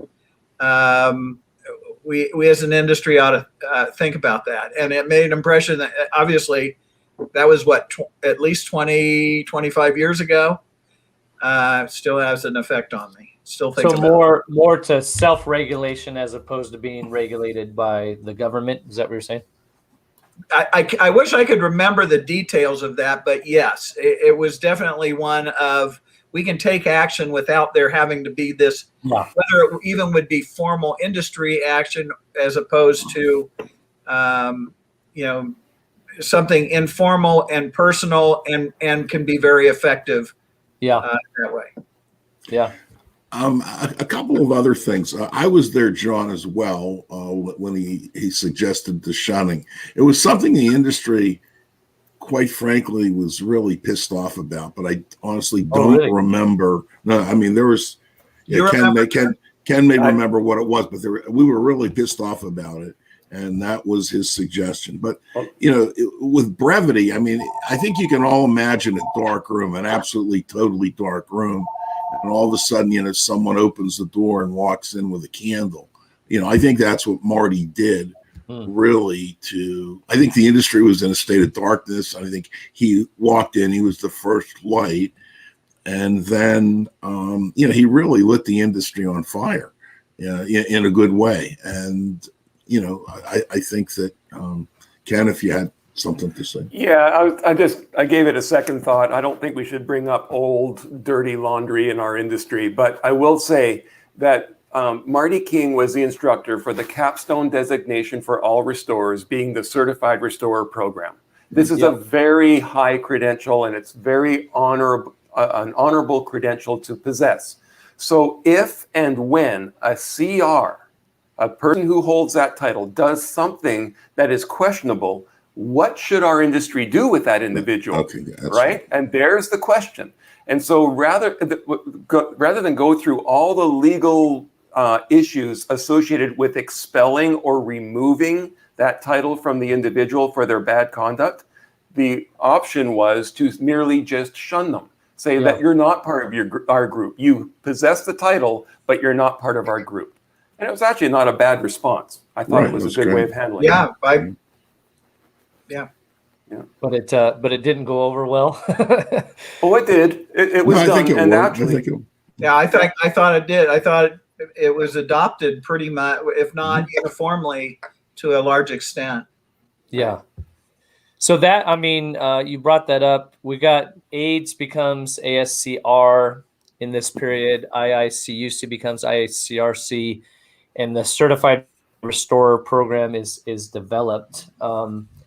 And so I'm sure Pete's got comments on that. But what is the significance of? Because there's obviously still discussion. Cliff, you brought up. Everybody's kind of brought it up on the IICRC certifications, right? And I don't think those even are in existence just yet. So is this the first, is CR kind of the first industry certification? I think the IICRC certifications were in place probably first. That's kind of, but CR took a very different track towards certification, because it was a big deal to become a CR. A lot of work, a lot of effort. Whereas the IICRC program was basically take a 2-day or sometimes a 1-day course, take a test, and you are a certified carpet cleaner, certified odor removal specialist, etc. So they went in very different directions. As I said, I think they were kind of at about the same time that they developed. It might have been IICRC started at first, but if they did, it was not by a lot. But one was more prestigious. The other one was for, candidly, one was for the masses, and the other was a more prestigious designation. That's really the way it was. My memory was that I know we began teaching odor removal in 1980, and we began teaching fire restoration in 1981. And I think that IICRC was certainly teaching classes before that in carpet cleaning, carpet inspection, perhaps upholstery cleaning, but they really weren't in restoration. I believe that you're right. The CR course was the first restoration course, and it was done at a high level because we ended up teaching the certified restoration technician, which was one of the prerequisites, accepted prerequisites for it. And I'm thinking we started teaching that probably somewhere around 87. So I think that's really where the differentiation is. I think what was it back then? IICUC. Yeah, IICUC was strictly textile related, and then and I think that was really the separation in the industry. I think that AIDS at that time became known for disaster restoration, fire restoration first, and then water damage restoration afterwards. And IICUC was known for carpet cleaning and carpet inspection primarily. And I mean, that course that you mentioned, Ken, where you took the 8-hour audio tape, was that for water damage and you became a master or whatever? Was that primarily water damage or? No, that was actually a carpet cleaner course. Okay. Do you remember, Ken, who was taped? Where you got? So what's really interesting is that I still have the certificate, and it's in a box of mine. And it's the last name is York. It's not Ed York, but York was my instructor last name, and he was from Alberta. So I have no idea who it really was. Okay. Never saw him ever again. Yeah. So we also mentioned you've got the Ed transition with the Stainmaster issue. You've got Clyde Blackburn develops dry ease initially as the foam blocks, right? Here in the 80s. And Pete wrote in 2003, the cleaning and restoration industry first became aware of the need for published best practices in the late 80s. So is there periods in this that, like we mentioned, the CR, is there any other things? The Stainmaster issue, do you think that's relevant to modern day as far as understanding? I think the key takeaway from that is the collaboration, right? When something's potentially going to impact the whole. I think the key collaboration to it is how the industry responded to big business. And what happened was, Stainmaster DuPont, made this product. It's kind of what they treated carpet with at the mill, when they made it, and then they decided that they could, sell it to carpet cleaners and so on and so forth. And I think Ed was irritated by big business going into his industry, which was little business. But I remember back then there was a convention and there was a distributor. This is either in Virginia or Florida, but there was a distributor, and he got involved with selling Stainmaster the same as a lot of other distributors did. And I guess something didn't happen. He didn't like it. And I remember at his exhibit, he had a toilet. He went out and he bought a brand new toilet, and he put this container of Stainmaster inside the toilet. And I remember the IICRC and all these people were shunning him because the IICRC was very close to working with the mills and so on and so forth. And they were like really, really offended, and they ended up, kind of persecuting the distributor. And I think he had the right of the right of freedom of speech, and I think that, his demonstration was freedom of speech. And I think that's the difference. And I think, DuPont's tried it a couple of times. They came back with, what was it? What was the coating product that they had? Master Series. No. This was the antimicrobial coating. Oh, Silgard? Ultra Fresh. No. Silgard. Right. Silgard. They came back with this Silgard product. And again, I was a little manufacturer, and how can I compete with DuPont? They're having hospitality rooms, giving away, all this stuff. So I was kind of a little irritated, by big business coming into the small pond as well. But I just think that it's a warning of what happens. It's not just big business, because I think today it's the same thing. It's insurance companies, big business, and all of a sudden, they're kind of like the big elephant that's in the room, and everyone wants to be nice to insurance companies and be subservient to insurance companies and so on and so forth. So that Stainmaster whole thing was my first exposure to the consequences of being in the cleaning and restoration industry is much more than simply going out there and making people's places dry and sanitary.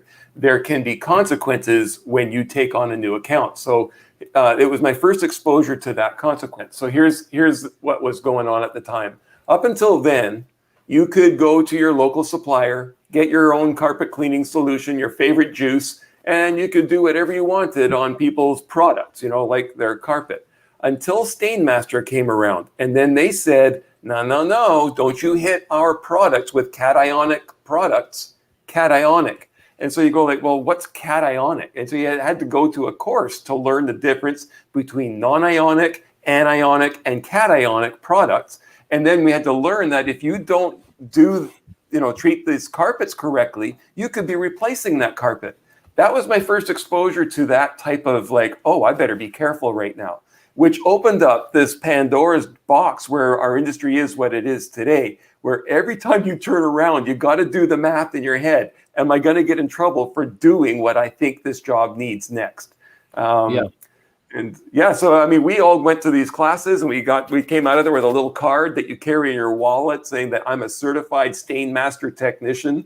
And we had to go through all these processes in order to treat those flooring surfaces. Anyways, there's my little rant. So I've got a little bit different take on it. Go ahead. I'm sorry, John, if you need to. Oh, I was just, would a positive byproduct of that, is this kind of when we're reading more into like the SDS labels and those kinds of things? Yeah. I mean, would that be kind of a positive byproduct of that process? Well, we realized that when we're walking into people's houses, we're accountable. It's not just like, they wanted me to do this. No, we are doing things that they don't know about, and there might be a consequence to it. And so, the whole dynamic of our industry changed when we started to realize that we better be more careful than we are. So here's one. When we introduce new chemical products into a person's home, some people might have a sensitivity to that. So how do we manage that risk? And on it goes with everything that we do in a person's house. I disagree, Ken, and I'll tell you why. I think the awareness started really around the antimicrobials. I think that's where it started, because most people sometimes think that antimicrobials are more hazardous than other types of cleaning products. And think about this, Ken. Did you ever ask anyone to sign a waiver with what you were going to use in your pre-spray or what you were going to use to clean their carpet with? No. But if you're going to apply an antimicrobial, you're going to ask them to sign this waiver. And that's where the whole thing started.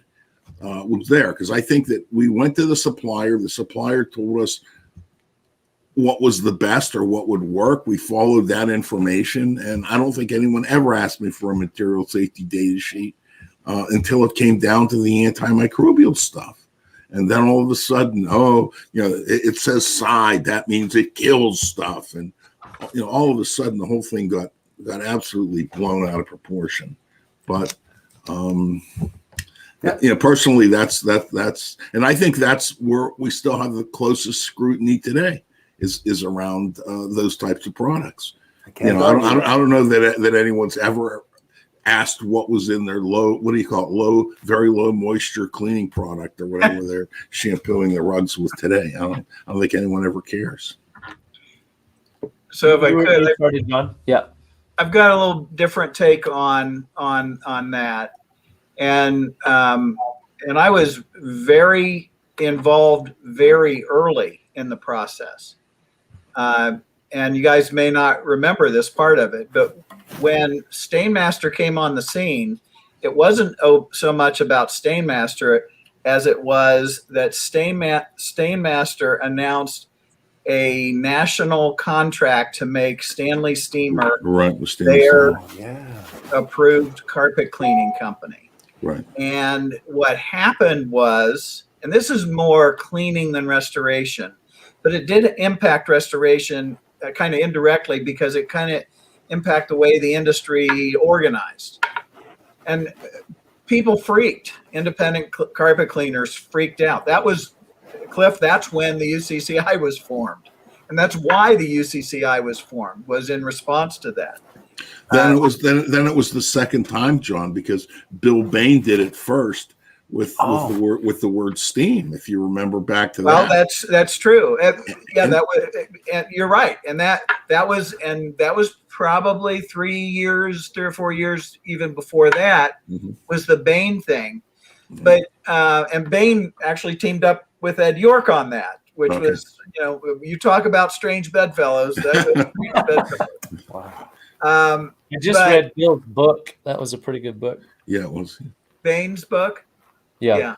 So what happened was, in some ways, I would say, and this relates to, I think it was you, Cliff, who was talking about the IICRC and the mills and Stainmaster and stuff. The associations became much closer, much stronger, much more organized. Mm-hmm. They also wanted a central point of contact or working together, and that became the IICRC. And York, in his wisdom, that it was one of those things where he was wise, but then I'm sure he wished he had never done it. He agreed that associations could become shareholders. In the IICRC. And so they did. He had to agree to that because he needed the association's credibility. Exactly. He didn't have credibility, so that was the reason he did it. Yeah. I mean, it was for him. It was a very huge short-term gain, but then later he basically lost all his power, and ended up getting kicked out of the organization that he started. And the same thing pretty much happened, except not getting kicked out. The same thing happened to the associations, right? Yes. They also lost all their power as well. And they did. Right. But the IICRC not only survived, they thrived. They prospered, right? Other things developed. But it was at that point that I think there was a coalescence, if that's the right word, around IICRC in a lot of areas related to cleaning, not so much restoration, but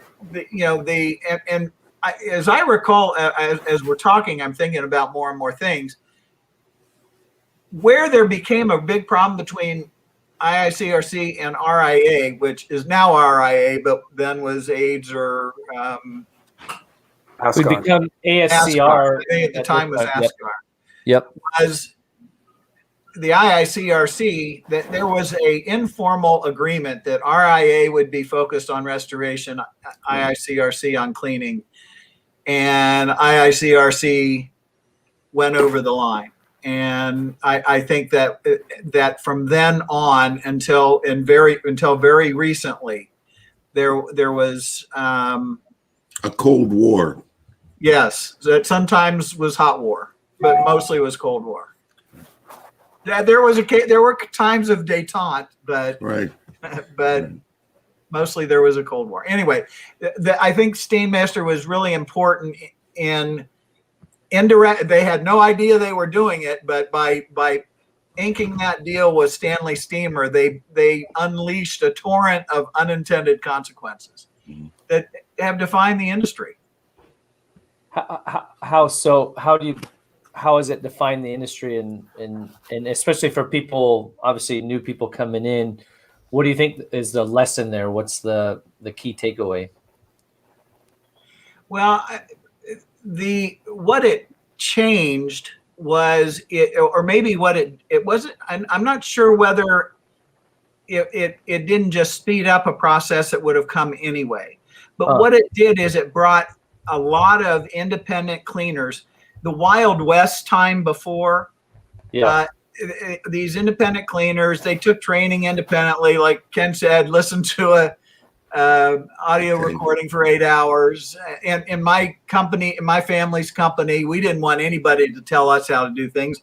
We knew everything. And there were a lot of companies like ours. But basically, a lot, especially among the owner-operator cleaners. This training model came in, certification, patches on shoulders, and it introduced I would call it a pride of ownership that maybe for people in the cleaning industry was new for a lot of those people. And so I think in many ways the industry developed more rapidly in a technical direction, less rapidly in a business direction. And it's almost exactly the opposite in the Jansan world, where they're much better businesses a lot of times, but they're not nearly as technically savvy, but they make money. So anyway, that's kind of, it's not, for the takeaway for the new person is it's just understanding why our industry is the way it is now. I think for the new person, to build on what John said, I think number one is they did bring pride.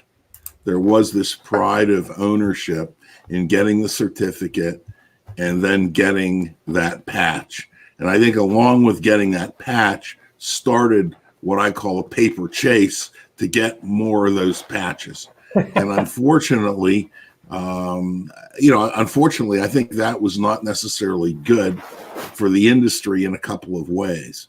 One of the things the IICRC does, they've got they've got a minefield that someone has to crawl through in order to become an instructor, but everyone has to do it.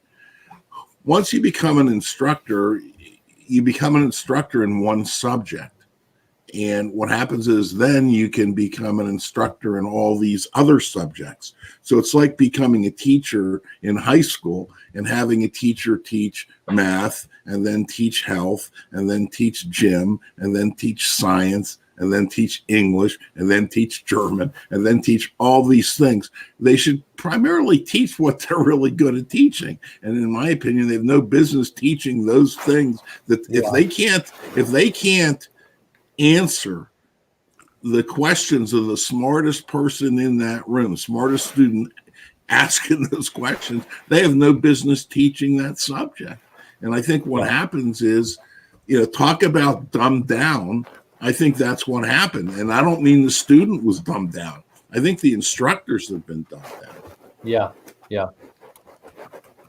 Well, I think too, if people can't ask questions in the typical forums or from the the sanctioned ones, then they'll find ways to get their questions answered. And whether or not those I think that's you guys brought up pride of ownership and value. When we interviewed Mark Springer about RAA, he brought that up. The RAA has to continue to bring value. Any association has to continue to bring value. And, the current generation seeks out that interactive forum, and that's RAA's been behind for a lot of years in that realm. And so, it's hard because people will seek where they can get feedback. The quality of that feedback is questionable, but it's immediate. So you were about to comment, Ken? Oh, I forgot what I was going to say. Sorry, I knocked you off. Well, Pete wanted to come in just to talk about this specific era. I've got a recorded comment from Ed, and then we'll do closing comments. I want to be respectful of all your time. So Pete, you've got a few things to Watchdog. Let me correct some of the omissions and tie in it. So let's talk about Marty first. Guys, get it together. Yeah, Marty, the brevity and the concise thing is unbelievable. Cliff is really good at that.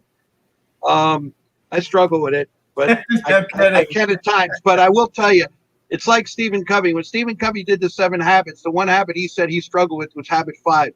Seek first to understand, then be understood is the habit of listening. So even the best of us, we all have our challenges. But the comment that Cliff made, I think I did. It's in my DNA from Marty, where you make people think.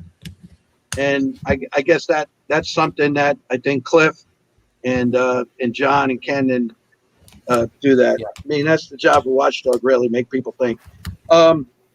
So the funny thing, in 1997, we had this meeting in Pittsburgh. It was the second WLI conference. And when me and Cliff were figuring out who was going to be on the program, we decided we're going to give Marty 15 minutes on a really important topic. And the topic was, what is a fair price? Come on, Ken, you got to smile on that one, right? What's a fair price? So Marty gets up there, he opens up and he goes, well, Pete told me this is a really important topic and he only gave me 50 minutes to talk about it. But the point is that to get something, it's like the 2-minute elevator speech, right? It's really, really tough. You have a guy for a whole day to say anything, but get it down. But Marty did an unbelievable job. And here was the key point he said. A fair price is very subjective. He says, before you even tell somebody what something costs, you have to establish the need. Huh. And the big thing back in those days is what the adjusters would tell, and this probably holds true today too, there, Mr. Isaacson, is that every time a guy comes back from a convention or a training class, he figures a new way and a new line item on a bill, and the adjusters don't like that. The point is we have to tell them, but we're applying it because we're restoring, we're saving you money. We don't always do a good job of that. So Marty said, if you establish a need and people think they need it, then you can talk to them how much something costs, because then they can put it in a value proposition in their mind. And the industry still struggles with that. The other thing is, and John, I want to correct you on this. It wasn't at the symposium where Marty did that. And Cliff had it right. It was at an ASCR convention. And at the ASCR convention, there was a panel which I moderated. And there were 2 speakers, Zlotnik and Blackbird. And then we had a couple other guys. Marty was to the side. This was at one of the NIFR sessions. It was a breakout session, had 400 people in it. And we were talking about how do we deal with the violating of the code of ethics of the association. And I made a comment to the audience. I said, if these don't have any teeth and it doesn't mean anything, I'm going, what's the point of us even having a code of ethics? And I got a rousing round of applause for that. Marty then settled the issue with the shunning story. He said, first of all these much larger associations than ours had restraint of trade when you try to enforce code of ethics. He said, we just don't have the time, the energy, and thing to do it. So it's a self-regulating thing, and that's when he talked about the shunning. But during that presentation, and Cliff, this lends to the comments when you took a different viewpoint to Ken on the antimicrobials and all that. Cliff talked about what we go through when we rent a car, and he actually had a menu from a Chinese restaurant. And he talked about all the risk and all the stuff that's involved. Now, what came out of the symposiums, Mr. Downey, and Marty was there twice, and you were there, and those were big things in the 90s, is he did the first symposium, he did an insurance panel. It was just marvelous. We had all the insurance people there, and he moderated and presented it. It was terrific. But I remember during those years, these antimicrobial battles that Cliff talks about, there were some things that were first presented to the industry at that time, which really are part of Ed Cross's, all of his documents he has today, years later, where you ask the customer, do you want to use an antimicrobial or do you not? Once you've explained to them both the pros and cons of it. And then they said, yep, we'll use it, or no, we won't use it. And then those got into the standard. So there are both sides to these coins, and each one have their own merits. And I think that we need to have that discuss and continue to have that. I will tell you that here's a couple of the key things of Marty. Marty started every seminar back in the day by saying this: no one of the heads knows more than all of the heads. That was his tagline. And what he was probably the smartest guy in the room on most topics, not always, but the combined people knew more than him or anyone. Einstein said that. Einstein believed that if you took 20 people randomly in the general public, their combined knowledge was probably better than the smartest guy in the world, which was him. And Marty used in the CR class a technique that they used from the adjusters Blue Goose thing. I remember me and Cliff in 88 were there. He used to put these little bicycle horns you'd have on the kids' bikes. They made a little, they sound like a honk. And he said, anytime anyone in the room wants to take a break, this is before cell phones, so this is probably were bio breaks. He said, you break this. He said, anyone could call a break, the whole room breaks, meaning we break. But that way, when we come back, everyone is there together to listen to everything. That's what made that, quote unquote, the hell week, the 5 days. It was like going to a Navy SEAL thing equivalent for restorers in order to take the exam, to become a CR. That's what the whole deal was about. Now, the IICUC was started. It was actually a 5-day class. When I met the Paulsons in 1980, I went to the class in Fresno. It's called a Certified Operator class. It was 5 days. My number was 360 with the IICRC, all right, back in the day. I gave it up in the 90s when I left to take my sabbatical. But what happened was it was 2 days on carpet cleaning, which was the base course, a lot of the chemistry. It was like a day or so on upholstery and drapery. It was a day or so on water, and then a half a day on carpet repair and reinstallation, and other half on odor. Those were the 5 days. That was the body of knowledge. And that was a pretty good week. And then a guy got his credentials. They did start in the 70s, and then a year or two later, the CR was rolled out. So you guys are right on the timing on that. The other thing is the issues that started, and Ken, you're right, you don't want to drag this stuff up, but it started in Southern California. Southern California is where it started. There was gouging and a lot of stuff, but there wasn't always gouging. It was all about scope. There were pioneering guys doing stuff on sewer damage and a bunch of other work that the industry didn't get their arms around, and some of it was covered by insurance, and they thought they were overcharging. So it was an all battle about scope. It wasn't about price, and this blends to what Marty said. If someone doesn't think something needs to be done, it doesn't matter how much it costs. If the adjuster says, I don't think you need to do it, it's irrelevant how much it costs. So remember, it's always about scope. It's never about line item pricing. And John, I think maybe you have that in your book. The other thing that Claude said, and this really ties it and brings it all together, Cliff. Claude was on the ASCR for years, had a thing called the AMAC. It was the association, the suppliers, and all the suppliers put one person that would be on the board to give their voice, right? And there were a number of guys, but Claude had it for a couple of years, and he was always talking about, you guys don't want to talk about water because the fire thing dominated it. But when he did the symposiums, there was a question on the symposium evaluation that I put there that said, would you be interested in participating if there was association strictly for water restoration and drying guys? All right. Some people at our association thought that dryers wanted to start when they never wanted to. That's what led to the WLI, because they thought dryers knew there was no point in them doing it because it would just be a commercial interest. They wanted the industry to do it. And out of that was the WLI. For many years, the WLI and the symposium collaborated quietly behind the scenes so that the events were complementary, not competitive. And throughout the 90s, they got along very, very good for that. And that was really, really wonderful. My final thing that I want to say is, and this is really an emotional one, and there was crying going on for this. I mean, literal crying by grown men. This happened at the Dry Use Symposium in 1996, and it happened at the first WLI conference that same year. There was a gentleman who was a DKI owner, who's retired now out of Ventura County in Southern California, that got sued by a professional claimant, the type of guy that put a piece of glass in the Jell-O and then they sue a restaurant type of thing. And these things are not allowed to be brought up as prior acts. So a small water damage was done in this guy's house. Listen carefully to this, Mr. Haggerson. It was about a $1,600 water damage, drying some carpet in place, standard at the time, using a fogging to do a little fogging, standard at the time, right? And what happened is this guy got sued because they said that process made him sick. Okay, part of the lawsuit, 2 major suppliers were included in the lawsuit. One of them was, I could say this because it's a public record, one was Dry's and one was ChemSpec. Their products were used, right? So this lawsuit goes to court, and the guy, the contractor, only has $300,000. There's a $600,000 settlement. It could put him out of business. He only had the minimum insurance. Eventually, it went back to court, and they got it down, and he got off the hook. But what happened is in the settlement, they said both chemical suppliers were totally released of all liability. One of them 12-0, the other one 11-1. They said the problem was lack of training with the technician who did the job. But that was all bull. That technician, the lead guy, I had trained that guy the year before when I was training for Dry's in the Southern California class, standard procedure, 1-day WRT class.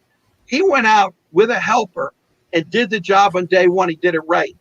Day 2, they were busy. He sends the helper to check and monitor the job. That's where they got him. They said the helper wasn't qualified. Now, I think it was BS, but that's what the deal was. Hey, Pete. Yeah. I'm not going to ask you the name, but did that person have anything to do with us going to Italy? Yeah, of course it was. Okay, yeah. I was the expert witness on that case. Yeah, I know you were. Okay. All right, anyway, so what happened is the wake-up call to the industry right then and there was the importance of the trained people that are on the job site. Not just the products that you use, but are the people properly trained that go to the site. Woke the industry up. That was very, very, very important. And so it was about the application, not necessarily the products. And you always can run into a guy who's looking to just, take advantage. And that's different than somebody screwing up and having negligence. Now, put this in context. When was that jury verdict done in the mid-90s? Well, there was a case in the mid-90s that dominated the news cycle for 2 years, and that was the OJ trial.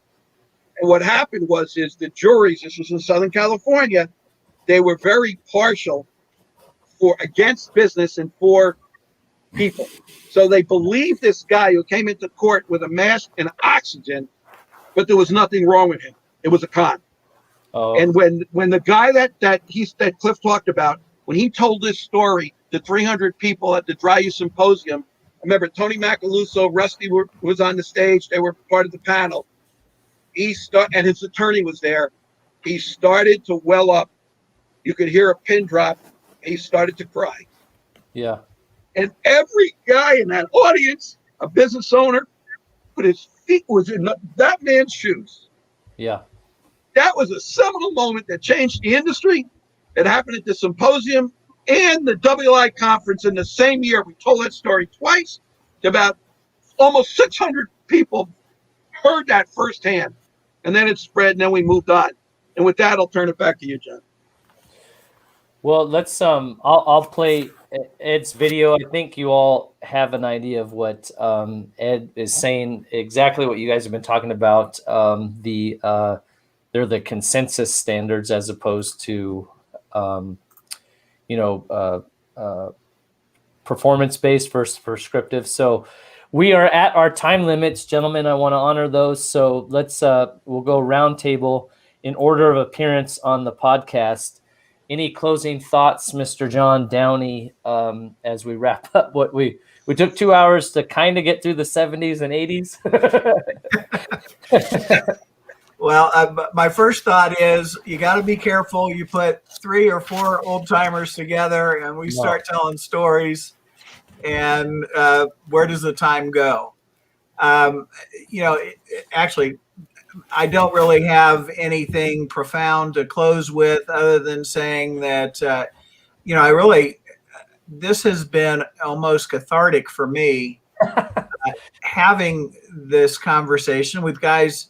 I haven't known Ken as long as I have Cliff and Pete, but I've known you all for a number of years. And what struck me is how, to the extent that we all had memories that were pretty darn similar. The things that struck me as important going back 30 years ago were things that also stuck in the minds of others. You know, that shunning comment. I mean, that's just interesting. So, John, to you, kudos for doing it, bringing we old geezers together to talk about these things.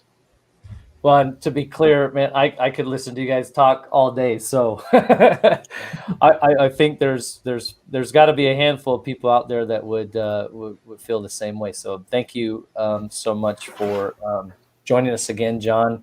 Again, people can hear more of your story. Episode 28, the article that Pete mentioned, where you talk about your family's history and you're very transparent with the ups and downs in the industry. And I was. I think that's really helpful, to people. So I appreciate you coming back. How about Mr. Ken? Episode 46, right? So it's been the career-defining moment in your long history, right? I've always enjoyed these radio shows. You do a great show, John, and so thanks for having us on. I think that if your listeners enjoyed hearing the memories and rantings of the old timers, boy, I would sure like to spend some time with some of your listeners at the next RIA convention. This is what we do. If some of your listeners are cigar smokers, there's a certain group of us that get together and we sit outside and we do this type of talk for hours on end. And we talk about, just stuff that we're all facing. And I think that our industry is in a very real way. It's in a crisis state right now. I don't remember a time when claims were as argued as they are today. And so we've got these, everybody's got these challenges. And this is, at the conventions, that's the place where you can talk about some of these challenges and find solutions. I'm learning of new solutions every day, some very creative ideas. And I'd like to explore those with others. So anyways, thanks for having me on. And I look forward to the next time. Yeah, I'm still working my way through your book, Ken, the Leadership in Restorative Drawing. I know we had a couple of people that reached out and got that after your appearance on the show. So it's still making an impact. And so good stuff, man. That's great. I can make it available to your listeners for a reduced price. I can get a discount out to them. Awesome. Okay. So Cliff, I know you said you don't really have anything to say, but I just wanted to say thank you so much for no problem. I'm looking forward to meeting you at the RIA convention, to also seeing many old friends and making some new ones, and looking forward to it. But I enjoyed it, and sorry I was hard to get, but busy. Yeah, no, well, and definitely encourage people to listen every Friday to the IAQ Radio, the OGs of restoration podcasting. You guys were podcasting before podcasting was even a thing. So 2007. Yep. So, well, thank you so much, gentlemen. And we'll sign off with everybody and let you get back to life. So thank you for joining us. Bye, everyone. Thanks, John. Bye, John. Okay, it's just you and me, Pete. Let's see. We're still on the air, right? What's that? We're still live, right? Yeah, okay, we're still live. You want me to go into the wrap, or what? Are you going to show Ed the thing, or what are you going to do with that? I'll show that after. It kind of more ties into, like the period you were talking that you wanted to get to. Yeah. So what happens is we're gonna have a part 2 show, maybe a part. Who knows? But what I think is we'll figure out when we can get all the guys back together. We'll pick it up where I'm going to leave off now. I think you maybe open up with Ed's thing then. Comment, or even invite him. Maybe what happens is invite Ed to call in at a certain window of time at the end of the show. I don't know. Yeah. But we'll include him in the threads in this.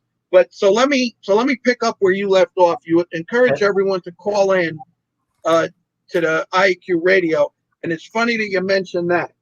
All right, so since John Downey didn't put a plug in for CIRI, let me do it. Oh, there you go. This is the quarterly journal, the Science Quarterly Journal. Remember, John was the did the IICRC journal. Then when that wrapped up, he started this with CIRI.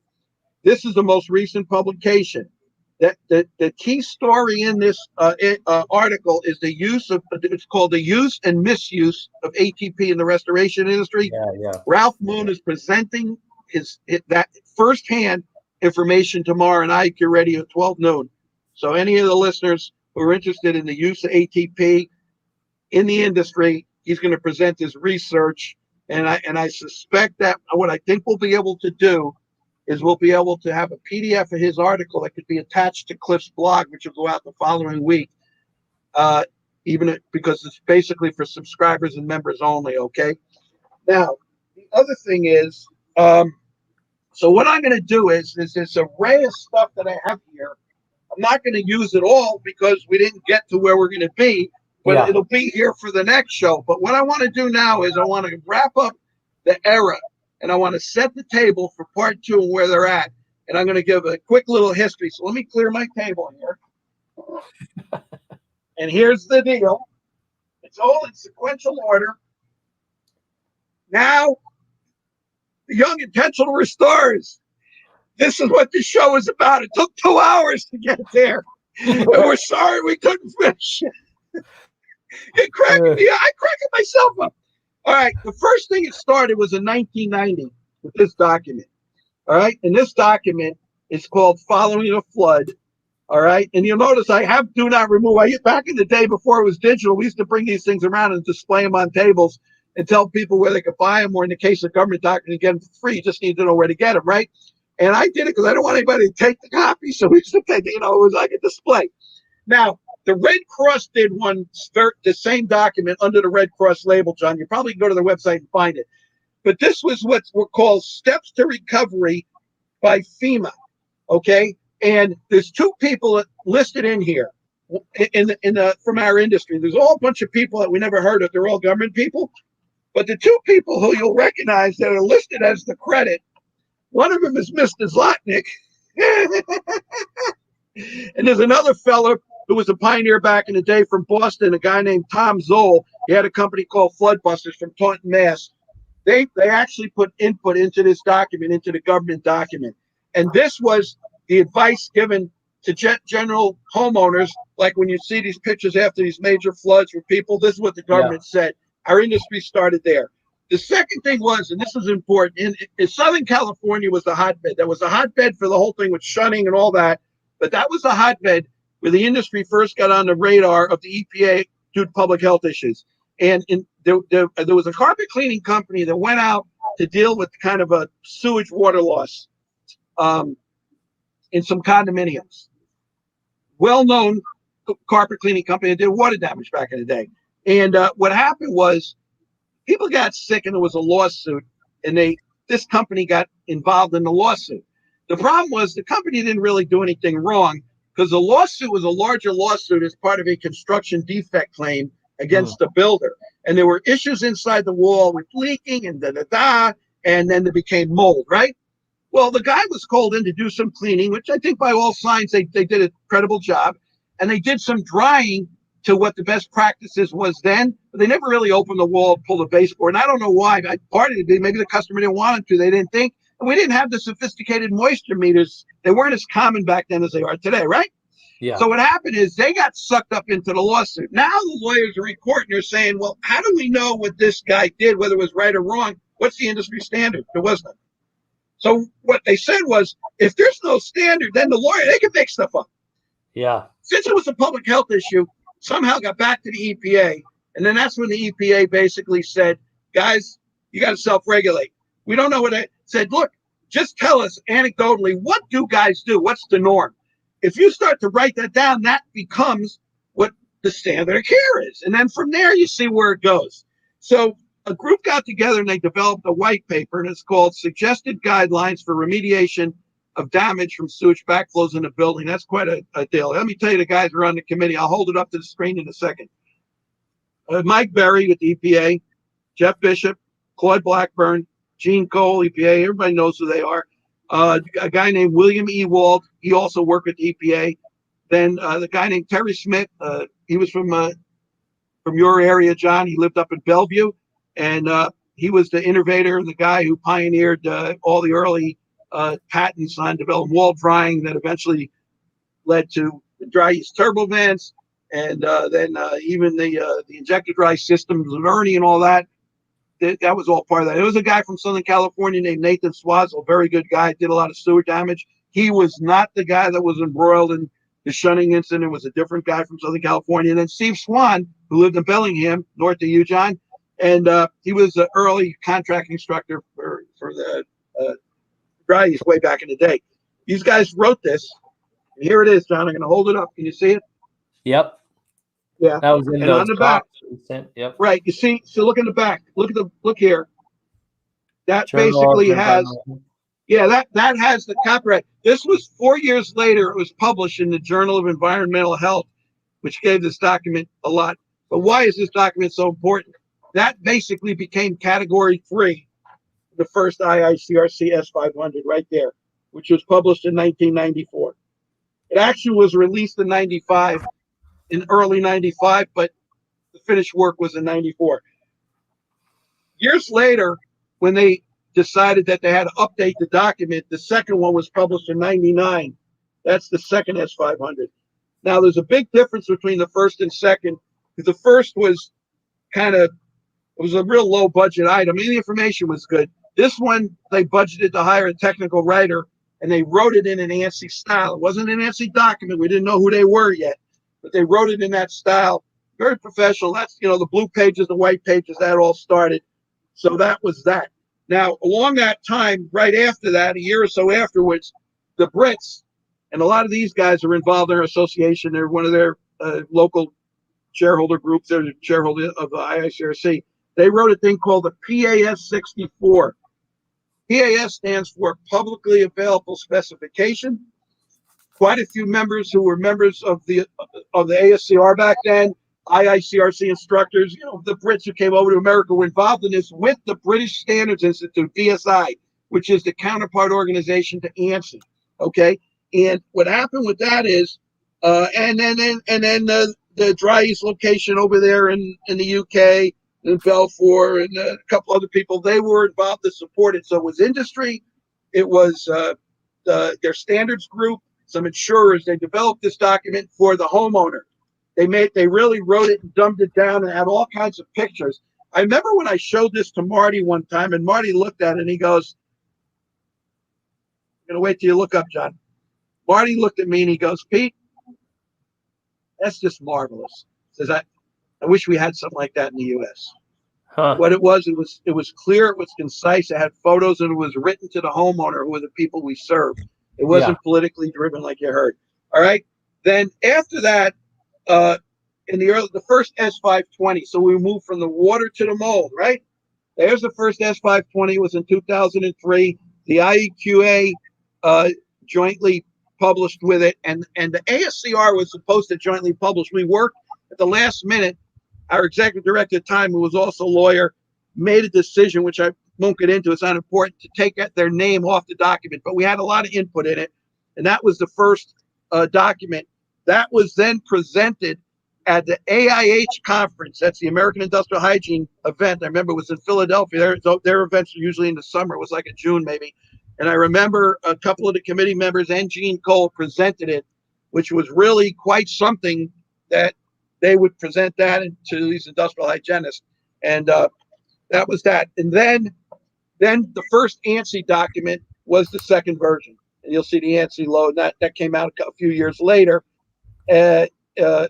With the third edition, I don't have a copy of that. The third edition of the S500 was published in 2006. That was ANSI too. So once IICRC went ANSI, those are the first two documents. This one, John, it was 2008, the mold, but the water one I don't have was 2006. That was the third version. This is the second version of the mold. Here's a document in Australia. It's called the Australian Mold Guideline. Of course, they spell mold there with a U.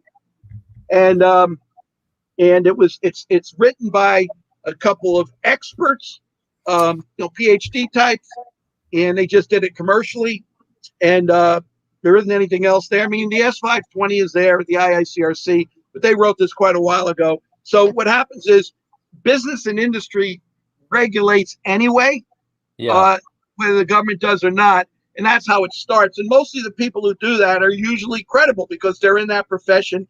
Granted, do they have an agenda? Yeah, but that doesn't mean the agenda's bad. Just they help their business and maybe they can help the industry. Now, the final thing, which is all in this window, because remember, this is about standards in general, John. When you tagged this show standards, you didn't say water standards or mold, you just said standards, right? Okay. Everyone, water's the big one in mold, but fire now obviously too. So besides those industry documents, they're government documents, and these were mentioned. The EPA was one, the moisture mold in your home. That's kind of a residential thing. And these documents are still out there, and you can get them for free, by going to their sites. And then the commercial one was mold remediation in schools and commercial buildings. And that one, so that's the commercial aspect of it.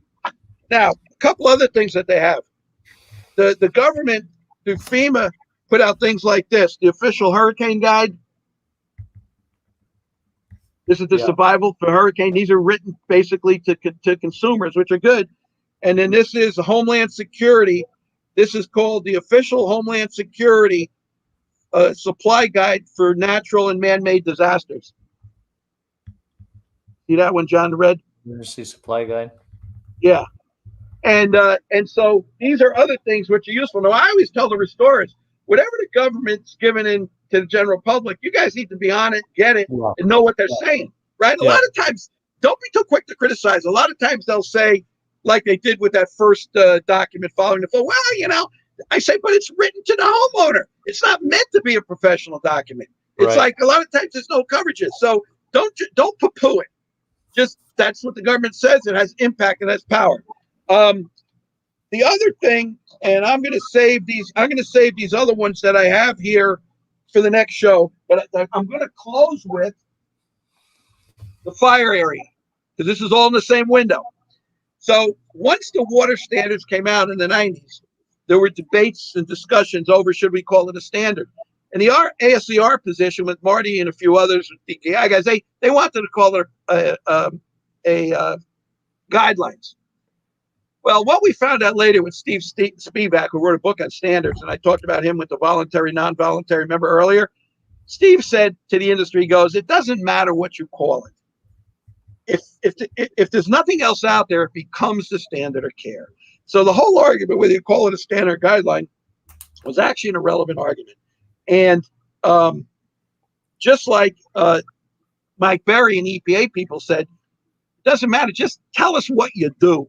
What's considered normal. All right. So at that point, the NIFR people that eventually then became NIDR, after the WR, they changed the fire to disaster to be more encompassing. All right. Then this was the first document in the industry. It was published under the NITR label, which was when they rebranded, I think in 97 to NITR. And that's called the Guidelines for Fire and Smoke Damage Repair. Remember, 1997 edition, right in the bottom there. And the damage repair, see, that was Marty's term. Now, today, the more accepted term is property restoration industry, which is all encompassing. But damage repair, what that means, that separates the difference between normal soiling and damage from smoke.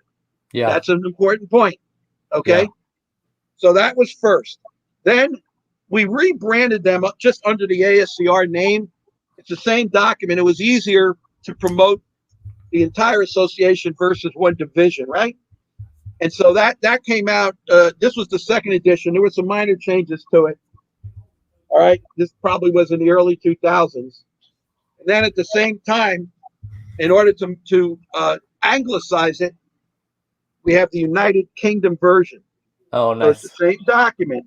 What they did is the two major things, mold has a U, etc., right? But they put it in metrics, not feet and quart. They put it in metrics. Now, the Australians use this document because they're metrics. So, like when I would visit Australia and visit members, I would see these on their shelves. Now they're all waiting for the S700 to come out because this whole process takes several years, but that's where it's at.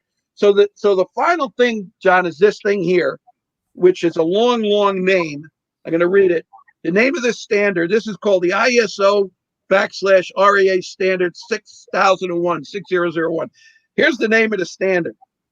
The evaluation of heating, ventilation, and air conditioning, HVAC, interior surfaces to determine the presence of fire-related particulate as a result of a fire in a structure. What a mouthful that is. After I'm done with that, John, I go like this. It's like spitting out tobacco like my buddy Kurt Bolden do. Anyway, it was published in 2009 as an ANSI standard. You see the ANSI?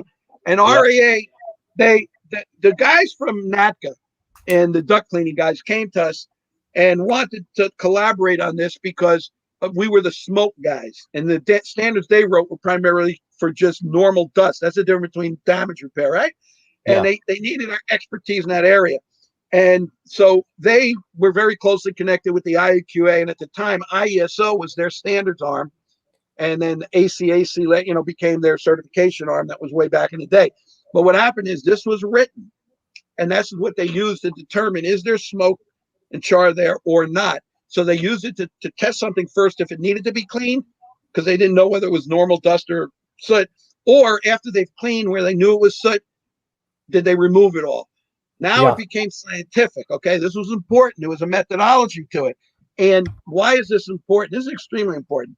A couple of reasons. The first thing is they referred to this document, and you put this in your notes. They couldn't put that big long name, so that it was referred to as either the char standard or the soot standard, because char is soot with the identifying things that they look for when they did their little sampling and had their protocol, right?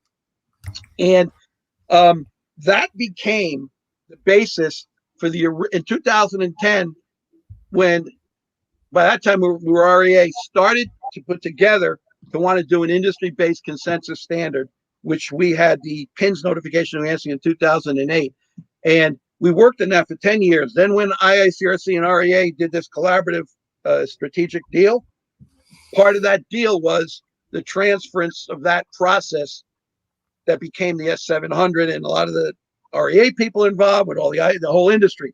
And at the time that REA did that, we had completed 10 years of work on a couple different components, and we were ready to send it for public review to ANSI.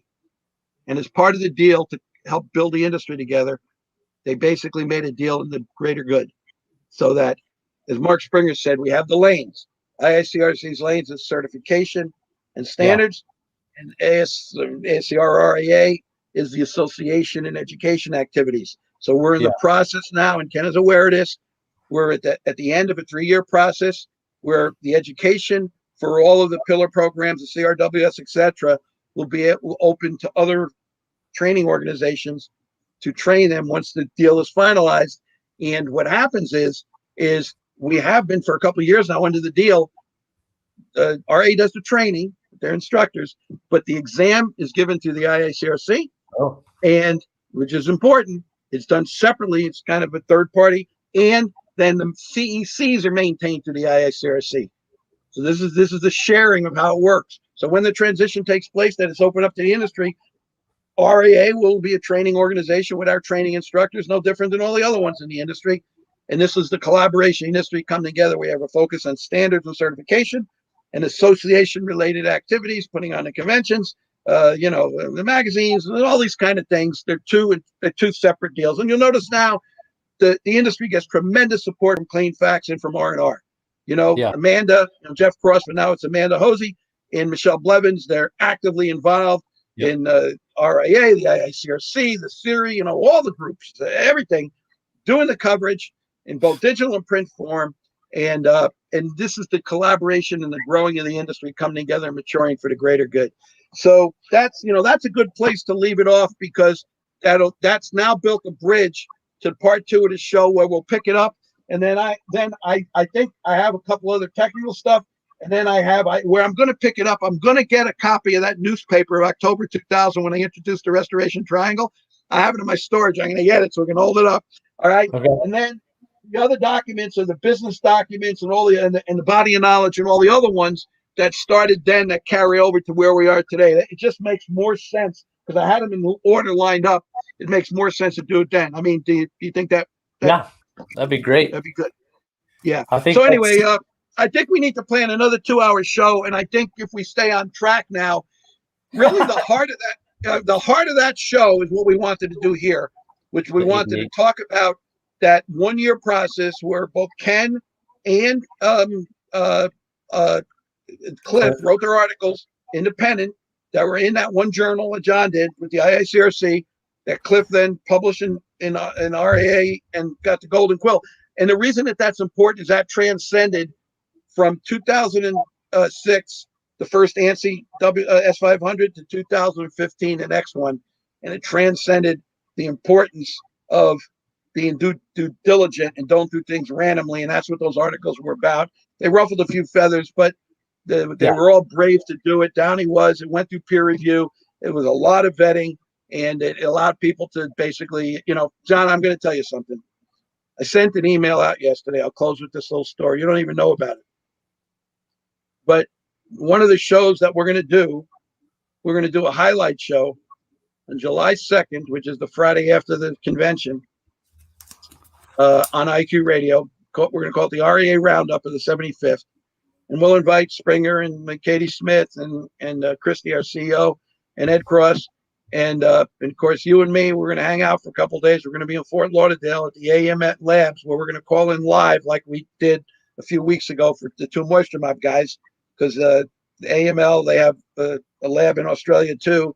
They support the REA and IEQA, all the industry, and they basically sponsor the blog, Cliff's Z-Man blog. We'll call in and you'll get a chance to give from the next generation's Restorative opinion. It'll be a roundup. We'll cover the convention. All right.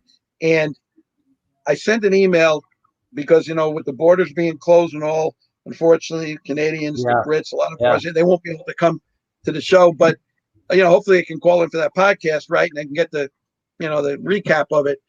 But in there, I sent the email talking about, how we could do this. And then I closed by saying this, that, I hadn't even told REA yet we're going to do it, but it's on the calendar. They've already advertised it, but you may have missed it. But Cliff was in that email, and a few of the Aussies, but also Christy and Mark. And I said, hey, we're gonna do the show. I'll follow up with you. Of course, they'll be thrilled. I mean, it brings it to head. And then I talk about you. And I said, you're going to be with me. And I said, John's a good guy.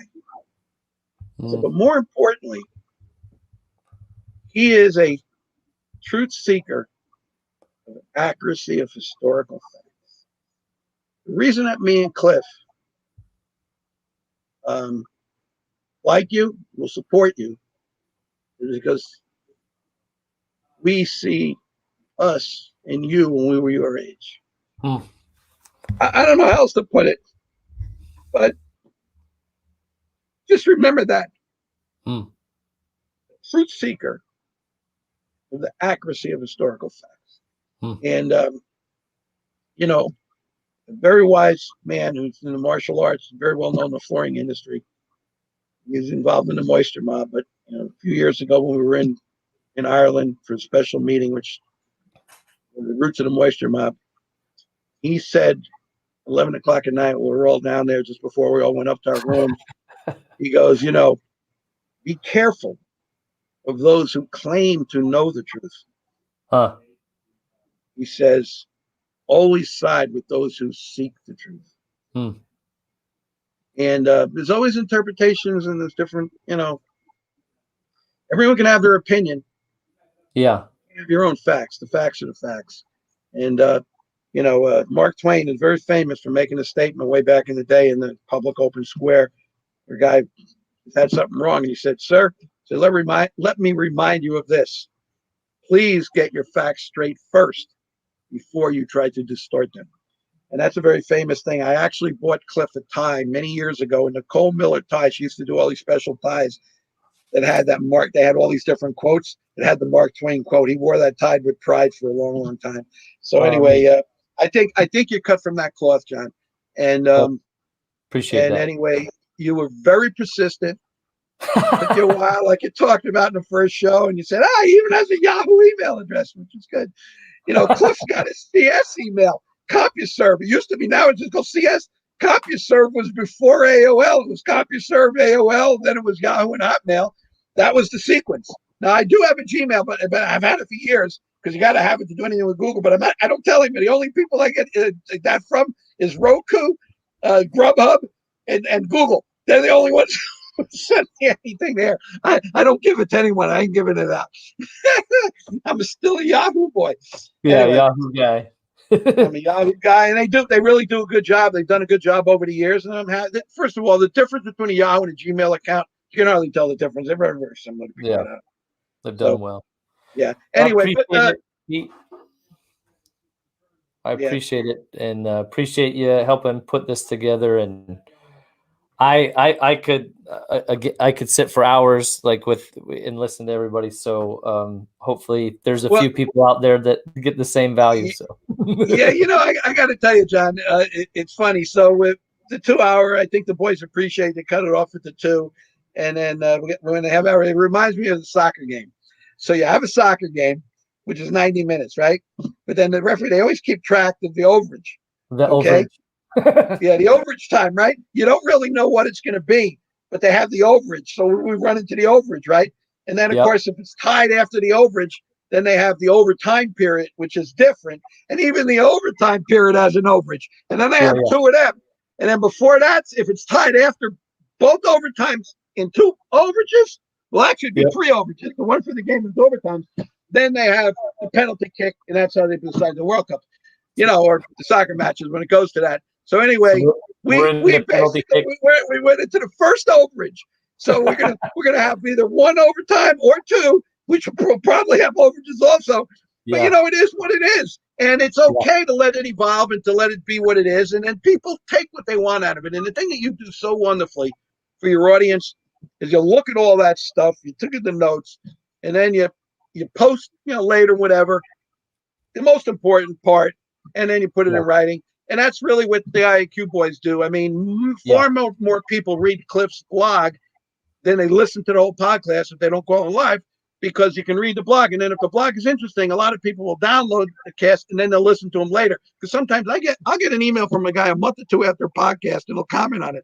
And what the hell took you so long? He goes, well, he said, I read the blog. It was good. He said, I've had it on my wait list. He said, I listened to it. So 2 months later, I'm telling you what I think. He said, you got a problem with that? And I go, no, not really. I'm just curious.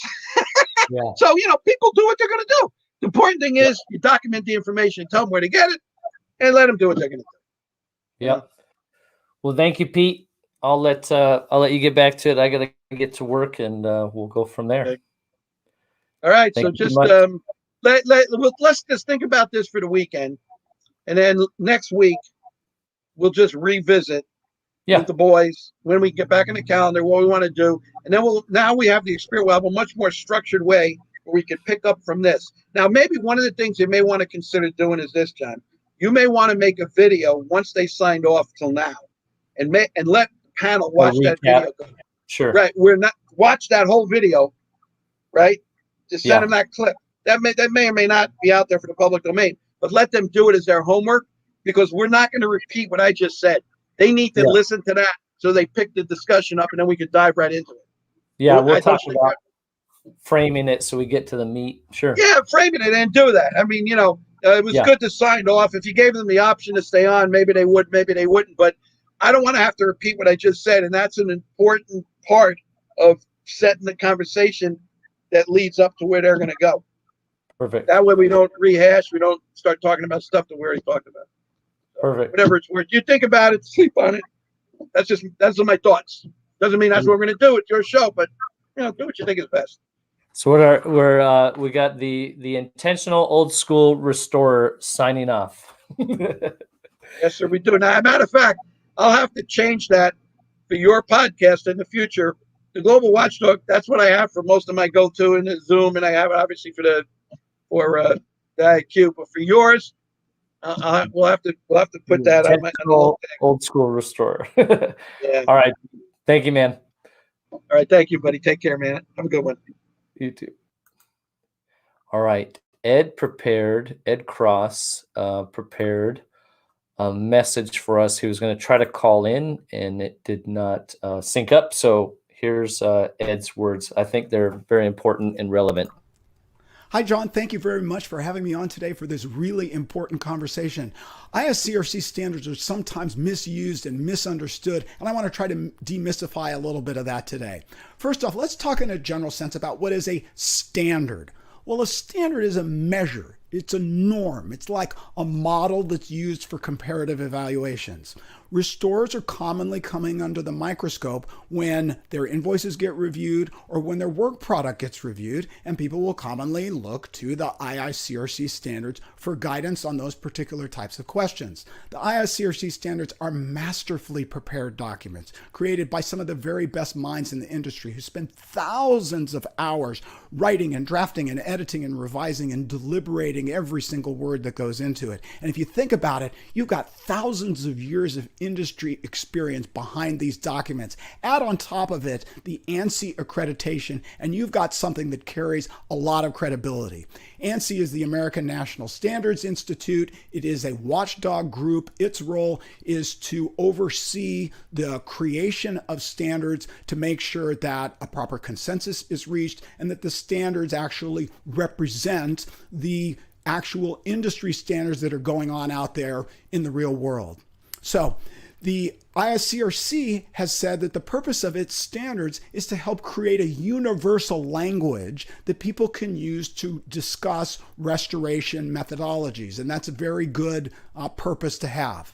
Now, an IICRC standard can be used as a sword by a restoration contractor to help justify line items in an invoice. And it can also be used as a shield to help defend against a liability claim if somebody is alleging that a restorer failed to comply with the standard of care. What is the standard of care? Well, we've got two different concepts that we need to think about. The IICRC outlines what it believes is the standard of care in the industry. And when you go to court, the court is going to determine what it believes is the standard of care. How? The standard of care in court, as a general rule, is practices that are common among reasonably prudent members of the trade who are recognized as qualified and competent. It is methods and procedures that are used by members of the trade who are in good standing. In other words, if there's a particular technique that is in widespread use by the good companies, that's typically going to be considered the standard of care. Every workmanship lawsuit that's ever been filed against a restoration contractor anywhere includes the tort of negligence. That's a claim that the restoration contractor fell below the standard of care, and the failure to comply with the standard of care resulted in some sort of damages to the plaintiff. That's the party who's bringing the lawsuit.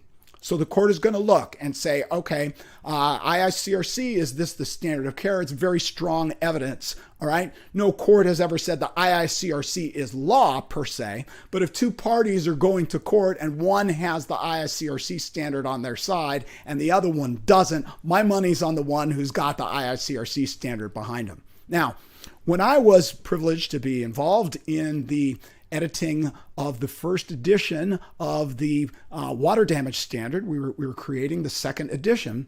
I was listening to all of the experts on the committee talk. This is back in the 1990s. And I realized that no matter what we were able to come up with as a scenario, there was almost always some sort of exception to it. And then somebody else would come up with an exception to the exception. And I proposed that IICRC add some language to indicate that in certain circumstances, deviation from the standard of care may actually be appropriate depending on the circumstances, because it's not really feasible to write one document that can apply to every single conceivable type of a restoration scenario. There's just way too many variables to consider. So IICRC agreed, and you'll notice in the big fat disclaimer section in the beginning of the book, there's something indicating that in certain circumstances, deviation from the standard of care may be appropriate. Standardized anything may be helpful in terms of giving us a guidance point somewhere to start. This is like the discussion we've been having about Xactimate pricing. That is a starting point to begin the preparation of an estimate. Okay, you look to the IICRC standards and give them very careful consideration. You want to do your best to try to comply with the IICRC standards. But if your back is against the wall, you want to look to this escape hatch that we put into the disclaimer to say, hey, under this particular set of circumstances, deviation from what's in the printed standard was actually appropriate. Here are the reasons why. Here's the evidence supporting it. And the way we did it is actually the better way. Okay, that's kind of a last resort. You don't want to rely on that. If you can avoid it, you want to try to comply with the standard of care. But do not write into your contract that you're going to perform the work according to IICRC standards. Don't put that in your contracts. It's not going to help you sell any jobs. It's going to marry you to these thick documents. They're hundreds of pages long, and all the plaintiff's attorney has to do is point to one sentence in there that you didn't strictly comply with, and they'll be able to shout about, breach of contract in addition to the negligence claim. You don't need that kind of headache. Do not have the IICRC initials in your contract unless a customer is insisting on it, which they won't. That's not an issue. You keep the IICRC standards to yourself. You quietly comply with them. And then in the event that something goes wrong and the adjuster comes up and says, hey, you had too many whatevers on this particular project, if you can look to something in the IICRC standards that will justify your bill, then you could say, hey, look, here's the IICRC standard. Otherwise, keep the IICRC standards in your back pocket. Just pull them out when you particularly need them.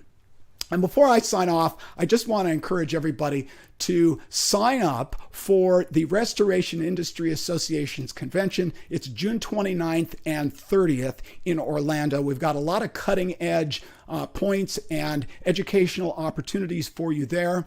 We are going to be debuting the AGA Academy. The AGA Academy is a series of classes and training opportunities where we're going to be teaching restorers how to actually use all of the tools that have been created by the Advocacy Committee. And as you probably know, the Advocacy Committee has put out position statements and scorecards and videos, and soon it's going to be releasing a 50-state summary of the assignment of benefits laws for every single state. Well, what are you going to do with those laws? How do you use them? How do you incorporate it into your agreements, into your discussions with customers and adjusters and all of that? Well, I'm going to break it all down in Orlando on June 29th at the debut of the AGA Academy. That one's going to be focused on assignments of benefits. On the next day is going to be the next episode of my Face the Advocate talk show. And we're very fortunate to have John Mico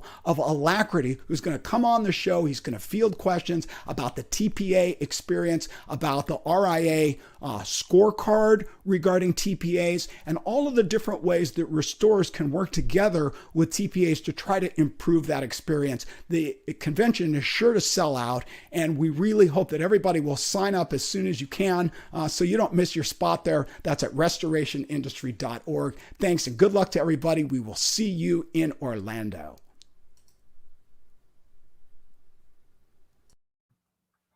Well, if you're wondering what that beautiful book is there in Ed's background, it's this, The Intentional Estimating by John Isaacson, The Intentional Restorer. Mindset and habits for estimating. I would like to give a shout out and understand this is Mindset and Habits. It helps you develop your career or train others. Not in any way a guidebook for Xactimate or those kinds of things. It helps talk about some of the setups and those kind of setups and whatnot.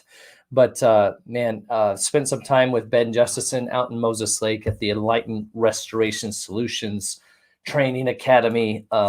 Mind-blowing stuff on not just, and he's all about no fluff, but writing a good solid estimate, some tips and things to look out for, and then also standing behind and negotiating that. So couldn't be more glad to have our list of panelists, action-packed, value-packed, and we will get together again soon. So thank you for listening. Hope to see you at RA in June, and we're out.